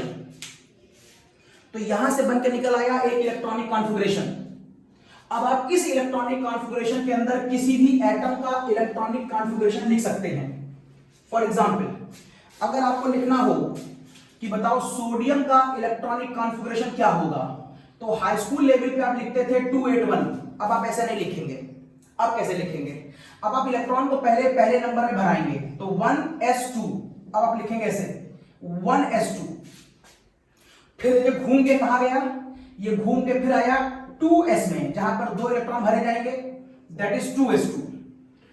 पहले 1s2, फिर गया 2s2, फिर कहां गया? फिर गया 2 के p में, दैट इज 2p6। गिन लो कितने हो गए? 8 और 2 10। शेल नंबर 1 में 2 और शेल नंबर 2 में 8। यही आप हाई स्कूल में लिखा करते थे। हाई स्कूल में माइक्रोस्कोपिक लेवल पे लिखते थे और आज हम लोग माइक्रोस्कोपिक लेवल पे लिख रहे हैं। उसके बाद 2p के बाद आप आगे बढ़ेंगे, ये आप यूं गए, फिर ऐसे गए, फिर यूं गए, फिर ऐसे गए, फिर घूम के आए ऐसे, तो ये आएगा 3s। अब आप कहेंगे 3s में मैक्सिमम 2 इलेक्ट्रॉन भर सकते हैं। एक सीट पर 2 बच्चों के बैठने की जगह है, लेकिन आज एक ही बच्चा आया है तो एक ही बैठेगा। अगर एक ही बैठेगा तो आप कहेंगे ये 3s1। ये इलेक्ट्रॉनिक कॉन्फ़िगरेशन हो गया सोडियम का। एक स्क्रीनशॉट लीजिए इसका। ओके, यहीं से मैं अगला चैप्टर जोड़ दूंगा, मेंडलीव टेबल। तो जब मैं आपको मेंडलीव टेबल बताऊंगा तो यहीं से बताऊंगा, यहीं से मैं बता दूंगा कि ये एलिमेंट शेल नंबर 3 में पाया जाता है। यहां पर जो इलेक्ट्रॉनिक काउंट नंबर दिख रहा है ये शेल नंबर भी दिखाएगा मेंडलीव टेबल में, वहां दोबारा बताऊंगा। और ये जो आपने पढ़ा ना मेंडलीव टेबल 4 भागों में बटी हुई है, S block, P block, D block, F block, तो यहां पर इलेक्ट्रॉन आखिरी चूंकि एस में जा रहा है इसलिए इसे हम एस ब्लॉक एलिमेंट कह रहे हैं। तो सोडियम एस ब्लॉक एलिमेंट है क्योंकि आखिरी इलेक्ट्रॉन एस में जा रहा है और शेल नंबर 3 है। ओके ओके, अब आपको मालूम होगा एस ब्लॉक में 2 खाने हैं। अगर आप मेंडलीव टेबल देखते हो, एस ब्लॉक में 2 खाने हैं, फर्स्ट है और सेकंड है, एल्कली मेटल और सॉइल एल्कली मेटल। तो अगर सोडियम का ये है तो बताओ मैग्नीशियम का कॉन्फ़िगरेशन क्या होगा? अगर तुम ऐसे लिखोगे तो आंसर क्या आएगा? 1s2, 2s2, 2p6 और 3s2। ये देखिए, ये मैग्नीशियम का इलेक्ट्रॉन कॉन्फ़िगरेशन हो गया। यहां पर भी मैग्नीशियम का मेंडलीव टेबल में, मैग्नीशियम का मेंडलीव टेबल में शेल नंबर 3 है, मतलब ये हो गया इसका period number 3 in the Mendeleev table. और आखिरी इलेक्ट्रॉन एस में जा रहा है तो ये हो गया इसका एस ब्लॉक। अब एस ब्लॉक में 2 लाइनें हैं, ये किस लाइन में होगा? अगर मेंडलीव टेबल में आप 2 लाइनें देखते हैं तो जो पहली लाइन है वो S1 के लिए है, जो दूसरी लाइन है वो S2 के लिए है। इसका मतलब मैग्नीशियम जो है वो सेकंड लाइन में है और जो सोडियम है वो फर्स्ट लाइन में पड़ा हुआ है। तो ये है इलेक्ट्रॉनिक कॉन्फ़िगरेशन। मैं मेंडलीव टेबल में आपको आपके यहां डी ब्लॉक बहुत इंपॉर्टेंट है, आपके यहां डी ब्लॉक बहुत इंपॉर्टेंट है। और डी ब्लॉक के केस में हम लोग कुछ एलिमेंट्स के नाम भी हमको याद करने होते हैं, जैसे कि शिव शंकर तिवारी वीसीआर में फेको नहीं, कॉपर और जिंक। अगर आप इस फिगर को देखें तो आपको क्या दिखाई देगा? इसका एटॉमिक नंबर 21, 22 करते करते आप आएंगे तो यहां तक आपको 30 याद करना होगा। इसके एटॉमिक नंबर आपको अच्छी तरह याद करने होंगे। 21, 22, 23, 24, 25, 26, 27, 28, 29, 30। मेंडलीव में दोबारा बताऊंगा, लेकिन फिलहाल आप एक बार यही देख लें। तो शिव शंकर तिवारी वीसीआर में फेको नहीं, कॉपर और जिंक। अगर पोएम याद है एटॉमिक नंबर याद हो जाएगा। अब अगर मैं आपसे कह दूं मुझे स्कैंडियम का एटॉमिक नंबर लिख के दिखाओ, तो आपको पोएम याद है तो एटॉमिक नंबर याद हो गया, एटॉमिक नंबर याद होगा तो लिख कर देख लो। अब लिखोगे तो यहां से चलोगे 1s2, फिर मिलेगा 2s2, फिर मिलेगा 2p6, फिर मिलेगा 3s2 और फिर मिलेगा 3p6 और फिर मिलेगा 4s2। यहां तक लिख के देख लो 1s2, 2s2, 2p6, 3s2, 3p6, 4s2। ये देखो पहले घर में 2, दूसरे में 8 और तीसरे में फिलहाल आपको 8 और फिर 2 दिख रहा है। हाई स्कूल लेवल पे आप इसको लिखते थे 2882, दैट इज कैल्शियम 20। लेकिन लिखना क्या है आपको? लिखना है आपको 21। अब देखिए आप 4s2 तक पहुंच चुके हैं। अब आप 4s2 से अगर आप आगे बढ़ेंगे, यहां से यूं गए, फिर यूं घूमे, फिर यूं आए और फिर यूं घूमे, तो 4s2 से आगे बढ़ेंगे तो आपको मिलेगा ये वाला घर, that is equal to 3d। अब 3d में मैक्सिमम 10 इलेक्ट्रॉन होते हैं। आप 3d में मैक्सिमम 10 इलेक्ट्रॉन भर सकते हैं, लेकिन आप 20 भर चुके हैं और मुझे 21 भरने थे।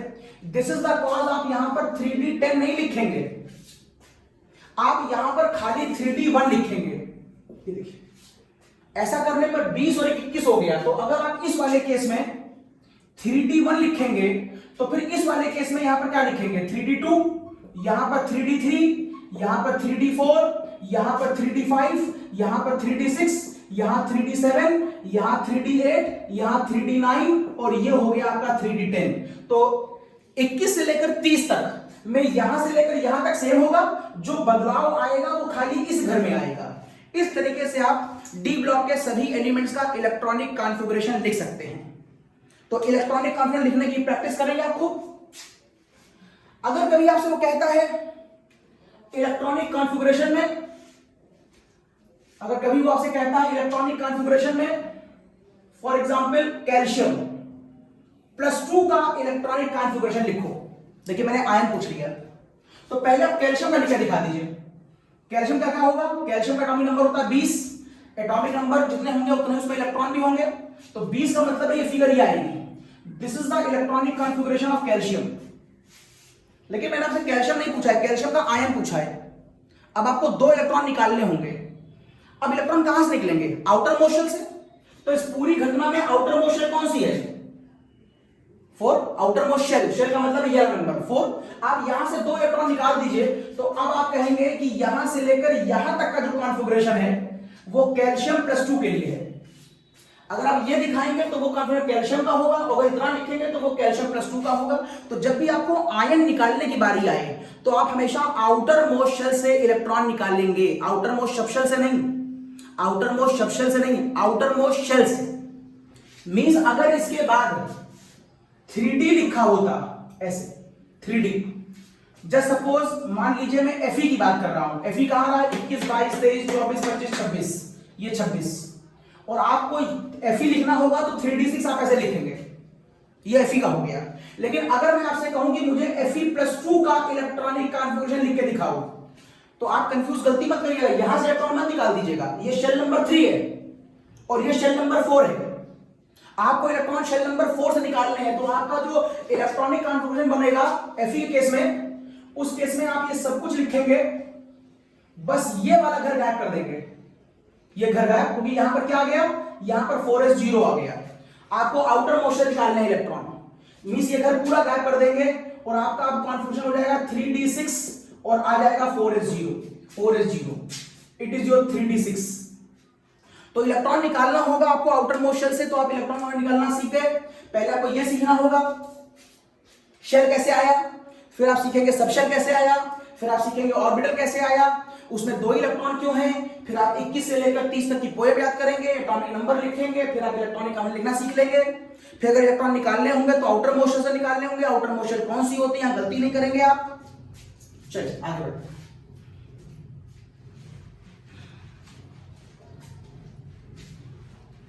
ना।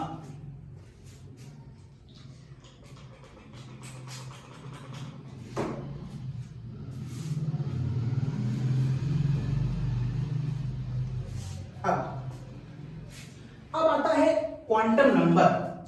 ये क्वांटम नंबर वैसे तो क्वांटम मैकेनिक्स से आया है, लेकिन अभी मैं आपको केमिस्ट्री की सीरीज में अपनी बात पूरी कर रहा हूं। अगले लेक्चर में आपको क्वांटम नंबर की मैकेनिक्स और उसकी डिटेल बताऊंगा, तो मैं अभी फिलहाल सीधे लिंक कर दे रहा हूं quantum number. Quantum number, quantum number ये टर्म देने वाला साइंटिस्ट है श्रोडिंगर, और with the help of quantum mechanics ये काम किया गया। तो मैंने अभी फिलहाल ये वाला पार्ट मिस कर रखा है, श्रोडिंगर इक्वेशन क्या होती है, कैसे आई, ये मैं आपको अगले लेक्चर में बताऊंगा। फिलहाल क्वांटम नंबर 4 तरह के होते हैं। Principal quantum number, it is represented by n। Azimuthal quantum number represented by l। Magnetic quantum number represented by m, and spin quantum number is represented by s। 4 quantum number. Schrodinger ने इन 4 में से केवल 3 quantum number को ढूंढा था। ये चौथा जो स्प्रिंग क्वांटम नंबर देख रहे हैं, ये श्रोडिंगर के बाद एक साइंटिस्ट आया जिसका नाम मैंने बताया उलेनबेक, तो इसने उलेनबेक ने ढूंढा था। तो अगर आपसे कोई पूछ ले कि श्रोडिंगर वेव इक्वेशन में कौन कौन से क्वांटम नंबर ढूंढे गए थे, तो केवल 3, ये और ये। बताऊंगा मैं श्रोडिंगर के बारे में अगले लेक्चर में। तो फिलहाल ये 4 लोग। प्रिंसिपल क्वांटम नंबर क्या बताता है? ये आपको शेल के बारे में बताता है, ये आपको सबशेल के बारे में बताता है, ये आपको ऑर्बिटल के बारे में बताता है, और ये आपको स्पिन के बारे में बताता है। मतलब अगर आपको प्रिंसिपल मालूम है तो इसका मतलब आपको उसका साइज मालूम है, ये मालूम है तो इसका मतलब है आपको उसका शेप मालूम है, इसका मतलब है आपको उसका ओरिएंटेशन मालूम है, और इसका मतलब है आपको स्पिन मालूम है कि वो क्लॉकवाइज है कि एंटी क्लॉकवाइज है। प्रिंसिपल क्वांटम नंबर हमेशा 1, 2, 3 अप टू इनफाइनाइट कोई नंबर होगा, जबकि एजीम्यूथल क्वांटम नंबर चूंकि 4 सबशेलों बटा हुआ है एसपीडीएफ, तो एजीम्यूथल क्वांटम नंबर एस के लिए हमेशा 0 आएगा, पी के लिए 1, डी के लिए 2 और एफ के लिए 3 ऑलवेज। अब बुक में ये नहीं लिखा हुआ है कि ऐसा क्यों होता है, आप एस के लिए एल की वैल्यू 0 क्यों लेते हैं, मैं थोड़ी देर बताऊंगा आपको। इवन तो बुक में कहीं नहीं लिखा है कि हम ऐसा क्यों करते हैं, हमसे कहा जाता है मेमोराइज कर लीजिएगा, लेकिन हम लोग बात करेंगे। मैग्नेटिक क्वांटम नंबर m होता है जिसका फॉर्मूला हो सकता है -L 0 + L, मतलब m को आप ऐसे निकालते हैं।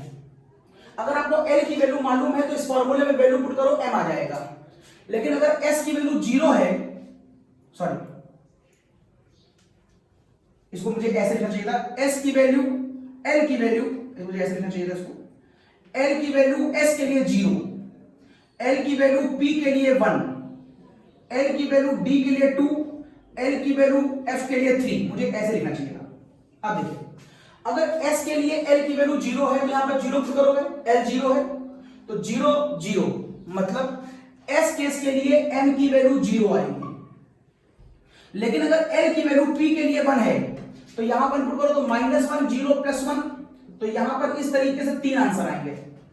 अगर L की वैल्यू 2 है तो जरा यहां पर वैल्यू पुट करो, तो यहां पर -2 -1 0 +1 और +2 आएगा।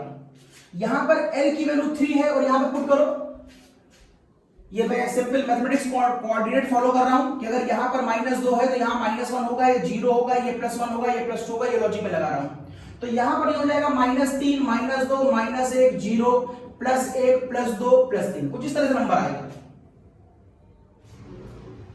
ये S के अंदर एक ऑर्बिटल होती है जहां पर 2 इलेक्ट्रॉन रिप्रेजेंट किए जाएंगे, एक ऊपर एक नीचे। यहां पर 3 घर होते हैं, आप 3 ऑर्बिटल रिप्रेजेंट करेंगे, हर घर में एक इलेक्ट्रॉन ऊपर का होगा और एक नीचे का होगा। यहां पर 5 घर होते हैं, आप 5 रिप्रेजेंट करेंगे और हर घर में एक इलेक्ट्रॉन ऊपर का होगा और एक इलेक्ट्रॉन नीचे का होगा। वैसे ही आप नीचे वाले F में भी ऐसे ही करेंगे। तो इस तरह से एक क्वांटम नंबर का पार्ट बाहर निकलता है। क्या जरूरत पड़ी इन क्वांटम नंबर को ढूंढने की, क्या आवश्यकता होती है, कैसे ढूंढना गया, ये सारी बातें मैं आपको नेक्स्ट लेक्चर में जब श्रोडिंगर वेव इक्वेशन के बारे में बताऊंगा तो वहां डिस्कस करूंगा। फिलहाल मैंने आपको बातें बताई कि हम लोग केमिस्ट्री में इन सबको क्यों निकालते हैं। प्रिंसिपल को निकालते हैं साइज पता करने के लिए, शेप पता करने के लिए, ओरिएंटेशन पता करने के लिए, स्पिन पता करने के लिए। ये नंबर मेरे लिए आसान है, मुद्दा खाली आपको लिए इस नंबर में फंसेगा, आप इस नंबर फंसेंगे। अगर आपको ये नंबर निकल आए तो ये नंबर फिर आपके आसान हो गया, क्योंकि इसके खाली फॉर्मूला याद करना है आपको। अगर फॉर्मूला याद है तो नंबर निकल आएगा और फिर ये भी निकल आएगा। तो मुद्दा फंसने का हो गया है ये कि साहब S के लिए L की वैल्यू 0 क्यों होती है। चलिए दिखाता हूं S के लिए L की वैल्यू 0 क्यों होती है।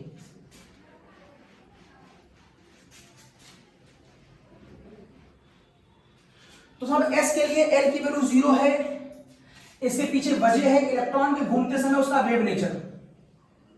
ये इलेक्ट्रॉन का वेव नेचर है। जहां पर ये मैं मोटा वाला पार्ट दिखाता हूं, इसका मतलब ये इलेक्ट्रॉन की डेंसिटी है, इलेक्ट्रॉन की डेंसिटी जो यहां पर काफी मैक्सिमम है। और जहां पर मैं ये कट दिखाता हूं, इसका मतलब है यहां इलेक्ट्रॉन नहीं है और यहां पर इलेक्ट्रॉन की डेंसिटी 0 है।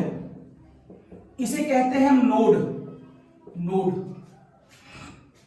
इसे कहते हैं नोड। तो नोड वो जगह होती है जहां इलेक्ट्रॉन डेंसिटी 0 होती है।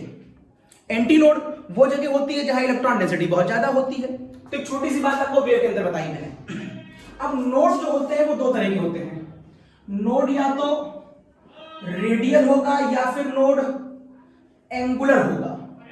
ये दो तरह के नोड हैं, रेडियल और एंगुलर। इनको डायग्रामेटिकली मैं अगले लेक्चर में दिखाऊंगा, क्योंकि वहां पर मुझे थोड़ी सी फ्रेज यूज करनी पड़ेगी। तो फिलहाल रेडियल और एंगुलर नोड।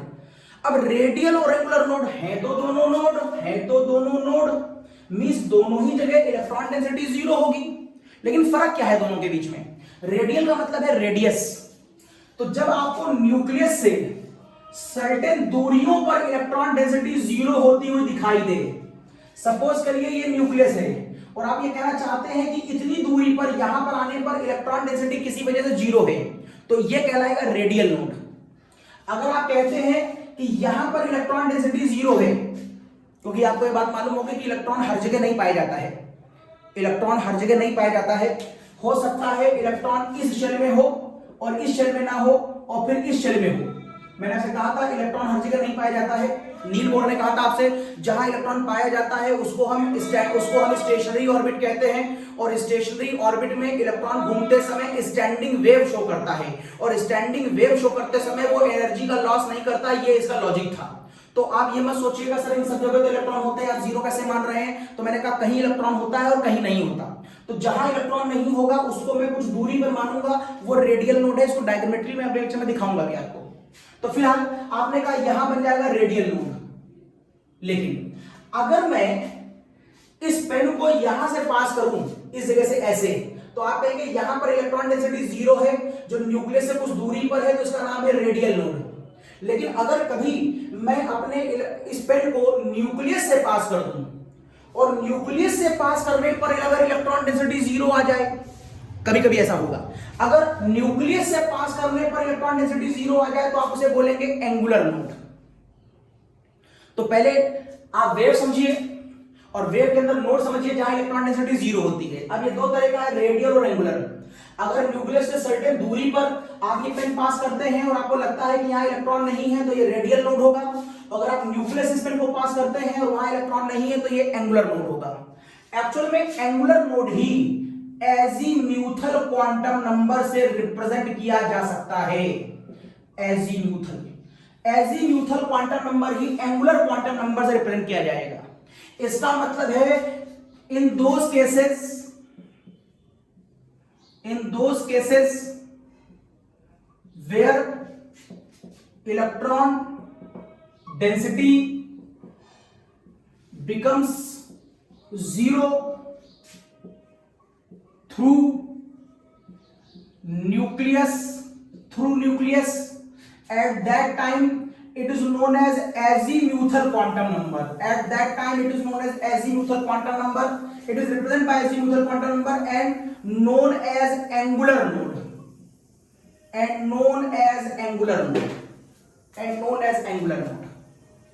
एग्जाम्पल देखिए, जब मैं आपसे एस का डायग्राम दिखाता हूं, एस का, तो एस का डायग्राम कुछ ऐसा होता है। मैंने कहा सर्किल शेप होता है ना, तो सर्किल शेप एस का डायग्राम कुछ ऐसा होता है। It is your S, it is your S orbital. जो पी होता है उसका डायग्राम मैं यूं दिखाता हूं, इट इज योर पी। जो डी होता है उसका डायग्राम मैंने आपको यूं दिखाया था। अब मुद्दा उठता है कि हमको उसका डायग्राम कैसे मालूम चल गए। वजह है आप डायग्राम पता करते हैं इसके ऊपर थोड़ी सी मैथमेटिक्स लगा करके, हल्का सा मैं उस मैथमेटिक्स का पार्ट हटा करके मैं खाली डायग्राम शो कर रहा हूं। उस मैथमेटिक्स का थोड़ा सा पार्ट मैं आपको लेक्चर पे दिखाऊंगा। फिलहाल आप देखिए, अगर सपोज करिए मैं एक ग्राफ खींचूं, इलेक्ट्रॉन डेंसिटी जिसको मैं साई स्क्वायर कहता हूं। जो साई टर्म है वो श्रोडिंगर ने दिया था। श्रोडिंगर वाला पार्ट भी मैंने छोड़ दिया है, स्किप कर दिया है, अगले लेक्चर में लूंगा। तो फिलहाल मान लो कि आपको बात मालूम है, श्रोडिंगर ने बताई थी। तो इसको कहते हैं इलेक्ट्रॉन डेंसिटी। ये है इलेक्ट्रॉन डेंसिटी।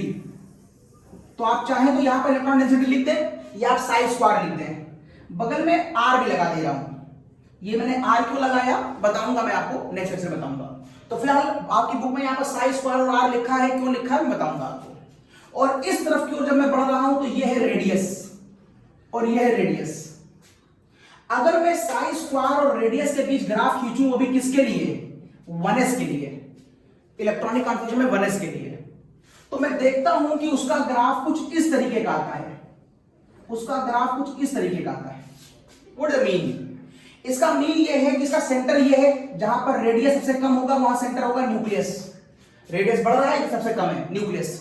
और यहां पर ये मालूम चलता है कि इसके सेंटर पर इलेक्ट्रॉन बहुत ज्यादा है, इलेक्ट्रॉन डेंसिटी बहुत ज्यादा है। कैसे मालूम चला, कौन सा एक्सपेरिमेंट था, वो आपको श्रोडिंगर की इक्वेशन में मैं नेक्स्ट में बताऊंगा। तो फिलहाल मान लो कि तुमको ये मालूम है कि साई स्क्वायर इलेक्ट्रॉन डेंसिटी है, आर क्या होता है मैं बताऊंगा, वैसे रेडियस ही याद है लेकिन यहां क्यों लिखा गया बताऊंगा। और यहां पर रेडियस आपकी बुक में डायग्राम दिया है, तो आप देखेंगे एनसीईआरटी में दिया ही हुआ है, आपके कौन सी किताब चलती मुझे नहीं मालूम, एनसीईआरटी देखिएगा। तो यहां पर इस तरीके से ग्राफ आता है, मींस डेंसिटी मैक्सिमम है। इसका मतलब यह हुआ कि सेंटर पर इलेक्ट्रॉन डेंसिटी जीरो नहीं है, मतलब न्यूक्लियस पर इलेक्ट्रॉन डेंसिटी जीरो नहीं है। और मैंने कहा था in those cases where the electron density become zero through the nucleus, यहां तो जीरो नहीं है, इसलिए आप यहां पर L की वैल्यू जीरो रखेंगे, जीरो रखेंगे, कंफ्यूज नहीं करेंगे आप।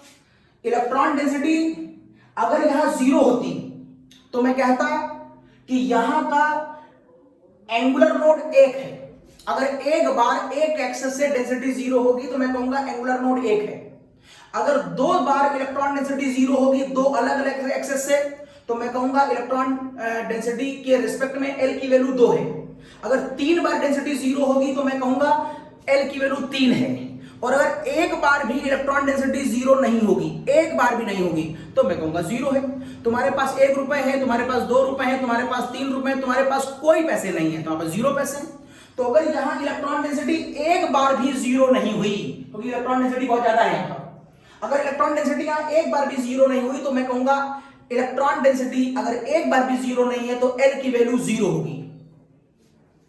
अगर मैं आपको 1s के बाद 2s का डायग्राम दिखाऊं, डायग्राम ऑफ 2s, तो 1s तो ऐसे ही होगा जैसा मैंने बना रखा है, इट इज योर 1s। जब आप 2s का डायग्राम बनाते हैं तो आप देखेंगे 2s का डायग्राम आपको यूं बनाने पड़ेगा, ऐसे। This is your 2s diagram, this is your 2s का डायग्राम। क्या समझे आप, क्या समझे आप ये समझिए यहां पर इट इज योर 2s। आप ये समझिए कि अगर मैं यही वाला डायग्राम दोबारा फिर से बनाऊं, अगर मैं यही वाला डायग्राम दोबारा फिर से बनाऊं तो आप कहेंगे शुरू में इलेक्ट्रॉन डेंसिटी बहुत ज्यादा है, फिर यहां पर इलेक्ट्रॉन डेंसिटी जीरो हो गई, व्हाइट प्लेन, यहां इलेक्ट्रॉन नहीं है और फिर इलेक्ट्रॉन है। इसका मतलब है शुरू में इलेक्ट्रॉन डेंसिटी बहुत ज्यादा है, जब मैं बाहर की तरफ जाता हूं सेंटर के न्यूक्लियस से बाहर की तरफ तो इलेक्ट्रॉन डेंसिटी कम होती दिखती है। जब गैलेक्सी को देखिए, किसी तारे को देखिए, आपने कई बार डायग्राम टीवी पे देखा होगा डिस्कवरी पर, तो सेंटर पर वहां पर बहुत ज्यादा इलेक्ट्रॉन डेंसिटी दिखाते हैं और फिर उसके बाहर की तरफ उसके पार्टिकल्स धीरे धीरे धीरे धीरे कम करते जाते हैं। इसका मतलब इलेक्ट्रॉन डेंसिटी सेंटर में ज्यादा है, फिर धीरे धीरे धीरे धीरे कम हो रही है। तो सेंटर से बाहर की तरफ इलेक्ट्रॉन डेंसिटी कम हो रही है और ये इलेक्ट्रॉन डेंसिटी कम होता हुआ मैं दिखा रहा हूं। और ये है आपका साई स्क्वायर और ये है आपका आर और ये है आपका रेडियस। जब आप बाहर की तरफ जाएंगे तो इलेक्ट्रॉन डेंसिटी कम होते होते एक समय आएगा, यहां पर आते आते क्या हो गई, जीरो हो गई। और ये इलेक्ट्रॉन डेंसिटी जो व्हाइट वाला पार्ट आप देख रहे हैं, ये जो व्हाइट वाला पार्ट देख रहे हैं ये जीरो वाला पार्ट है। और फिर आप इस जोन में आएंगे जहां इलेक्ट्रॉन डेंसिटी को फिर मिल जाएगी और फिर देखिए इलेक्ट्रॉन डेंसिटी बढ़ गई और ये फिगर, और बाहर की तरफ फिर कम होने लगी और फिर कम होने लगी। ये 1s की फिगर है, ये 2s की है। अगर आप इसे 3s की फिगर बनाएंगे तो क्या होगा, 3s की बनाएंगे तो इस पर आप एक गोला और बनाएंगे, 3s की फिगर बनाएंगे तो आप एक गोला और बना देंगे इसके ऊपर, तो आप कहेंगे एक बार जीरो होगी और फिर घूम के आगे आएगी। मींस अगर आपको 3s का डायग्राम दिखाना है तो आप कह सकते हैं 3s का डायग्राम कुछ ऐसा होगा, ये ऐसा। It is a diagram of for 3s, it is for the 2s and it is for the 1s। तो ये डायग्राम श्रोडिंगर ने डेवलप करे, ये डायग्राम श्रोडिंगर ने, ये डायग्राम मैक्स बॉर्न जैसे साइंटिस्टों ने बनाए फिजिक्स की हेल्प से, नॉट इन केमिस्ट्री, फिजिक्स की हेल्प से। लेकिन हम यहां पर क्या पता कर लेते हैं, हम यहां कहते हैं L की value, that is radial sorry angular node zero है। यहां पर L की वैल्यू जीरो है और यहां पर L की वैल्यू जीरो है। L की वैल्यू जीरो का मतलब है न्यूक्लियस पर डेंसिटी बहुत ज्यादा है, मतलब नोड नहीं है। न्यूक्लियस पर डेंसिटी बहुत ज्यादा है, मतलब नोड नहीं है। कौन सा नोड नहीं है, एंगुलर नोड नहीं है। और यहां पर न्यूक्लियस पर डेंसिटी बहुत ज्यादा है, एंगुलर नोड नहीं है, नहीं का मतलब जीरो है। अगर एंगुलर नोड, अच्छा एक बात और रट्टा मार सकते हैं आप, जितने भी s के केस होंगे उन सब में एंगुलर नोड जीरो होगा, चाहे वो 1s हो, 2s हो, 3s हो, 4s हो, 5s हो, कोई भी s हो। अगर वो S है तो उसका एंगुलर नोड हमेशा 0 होगा ड्यू टू दिस स्ट्रक्चर्स ना। जो थोड़ी दूरी में मिलता है उसे हम कहते हैं रेडियल नोड। रेडियल नोड का जो फॉर्मूला होता है वो होता है n माइनस l माइनस 1। ये रेडियल नोड का फॉर्मूला होता है। l क्या है? l है आपका प्रिंसिपल क्वांटम नंबर और l क्या है आपका एजीम्यूथल क्वांटम नंबर। रेडियल का मतलब होता है एक सर्टेन दूरी पर इलेक्ट्रॉन डेंसिटी 0 होना। इस केस में मैंने इस लाइन को भी टच नहीं किया है, इसका मतलब मैं इसमें रेडियल नोड नहीं दिखाना चाहता हूं। इसमें यहां टच किया है लेकिन यहां टच नहीं किया है, इसमें यहां टच किया है, यहां टच किया है लेकिन यहां टच नहीं किया। मतलब डायग्राम में आखिरी वाली लेयर को आप टच नहीं करेंगे।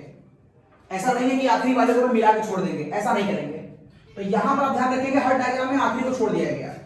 इसका मतलब है इस लाइन को मैं यहां पर 0 नहीं मान रहा हूं, मतलब यहां पर रेडियल नोड 0 नहीं है, रेडियल नोड नहीं है। फॉर्मूला अप्लाई करके देखिए। 1s के केस में प्रिंसिपल क्वांटम नंबर n की वैल्यू 1 है और s के लिए l की वैल्यू 0 होती है।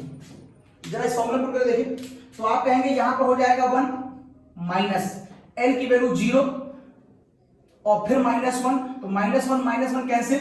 इसका मतलब इस केस में रेडियल नोड भी 0 है, इस केस में इसका रेडियल नोड भी 0 है। और रेडियल नोड 0 होने की वजह से ही मैंने यहां पर इसको यहां पर कट नहीं किया है।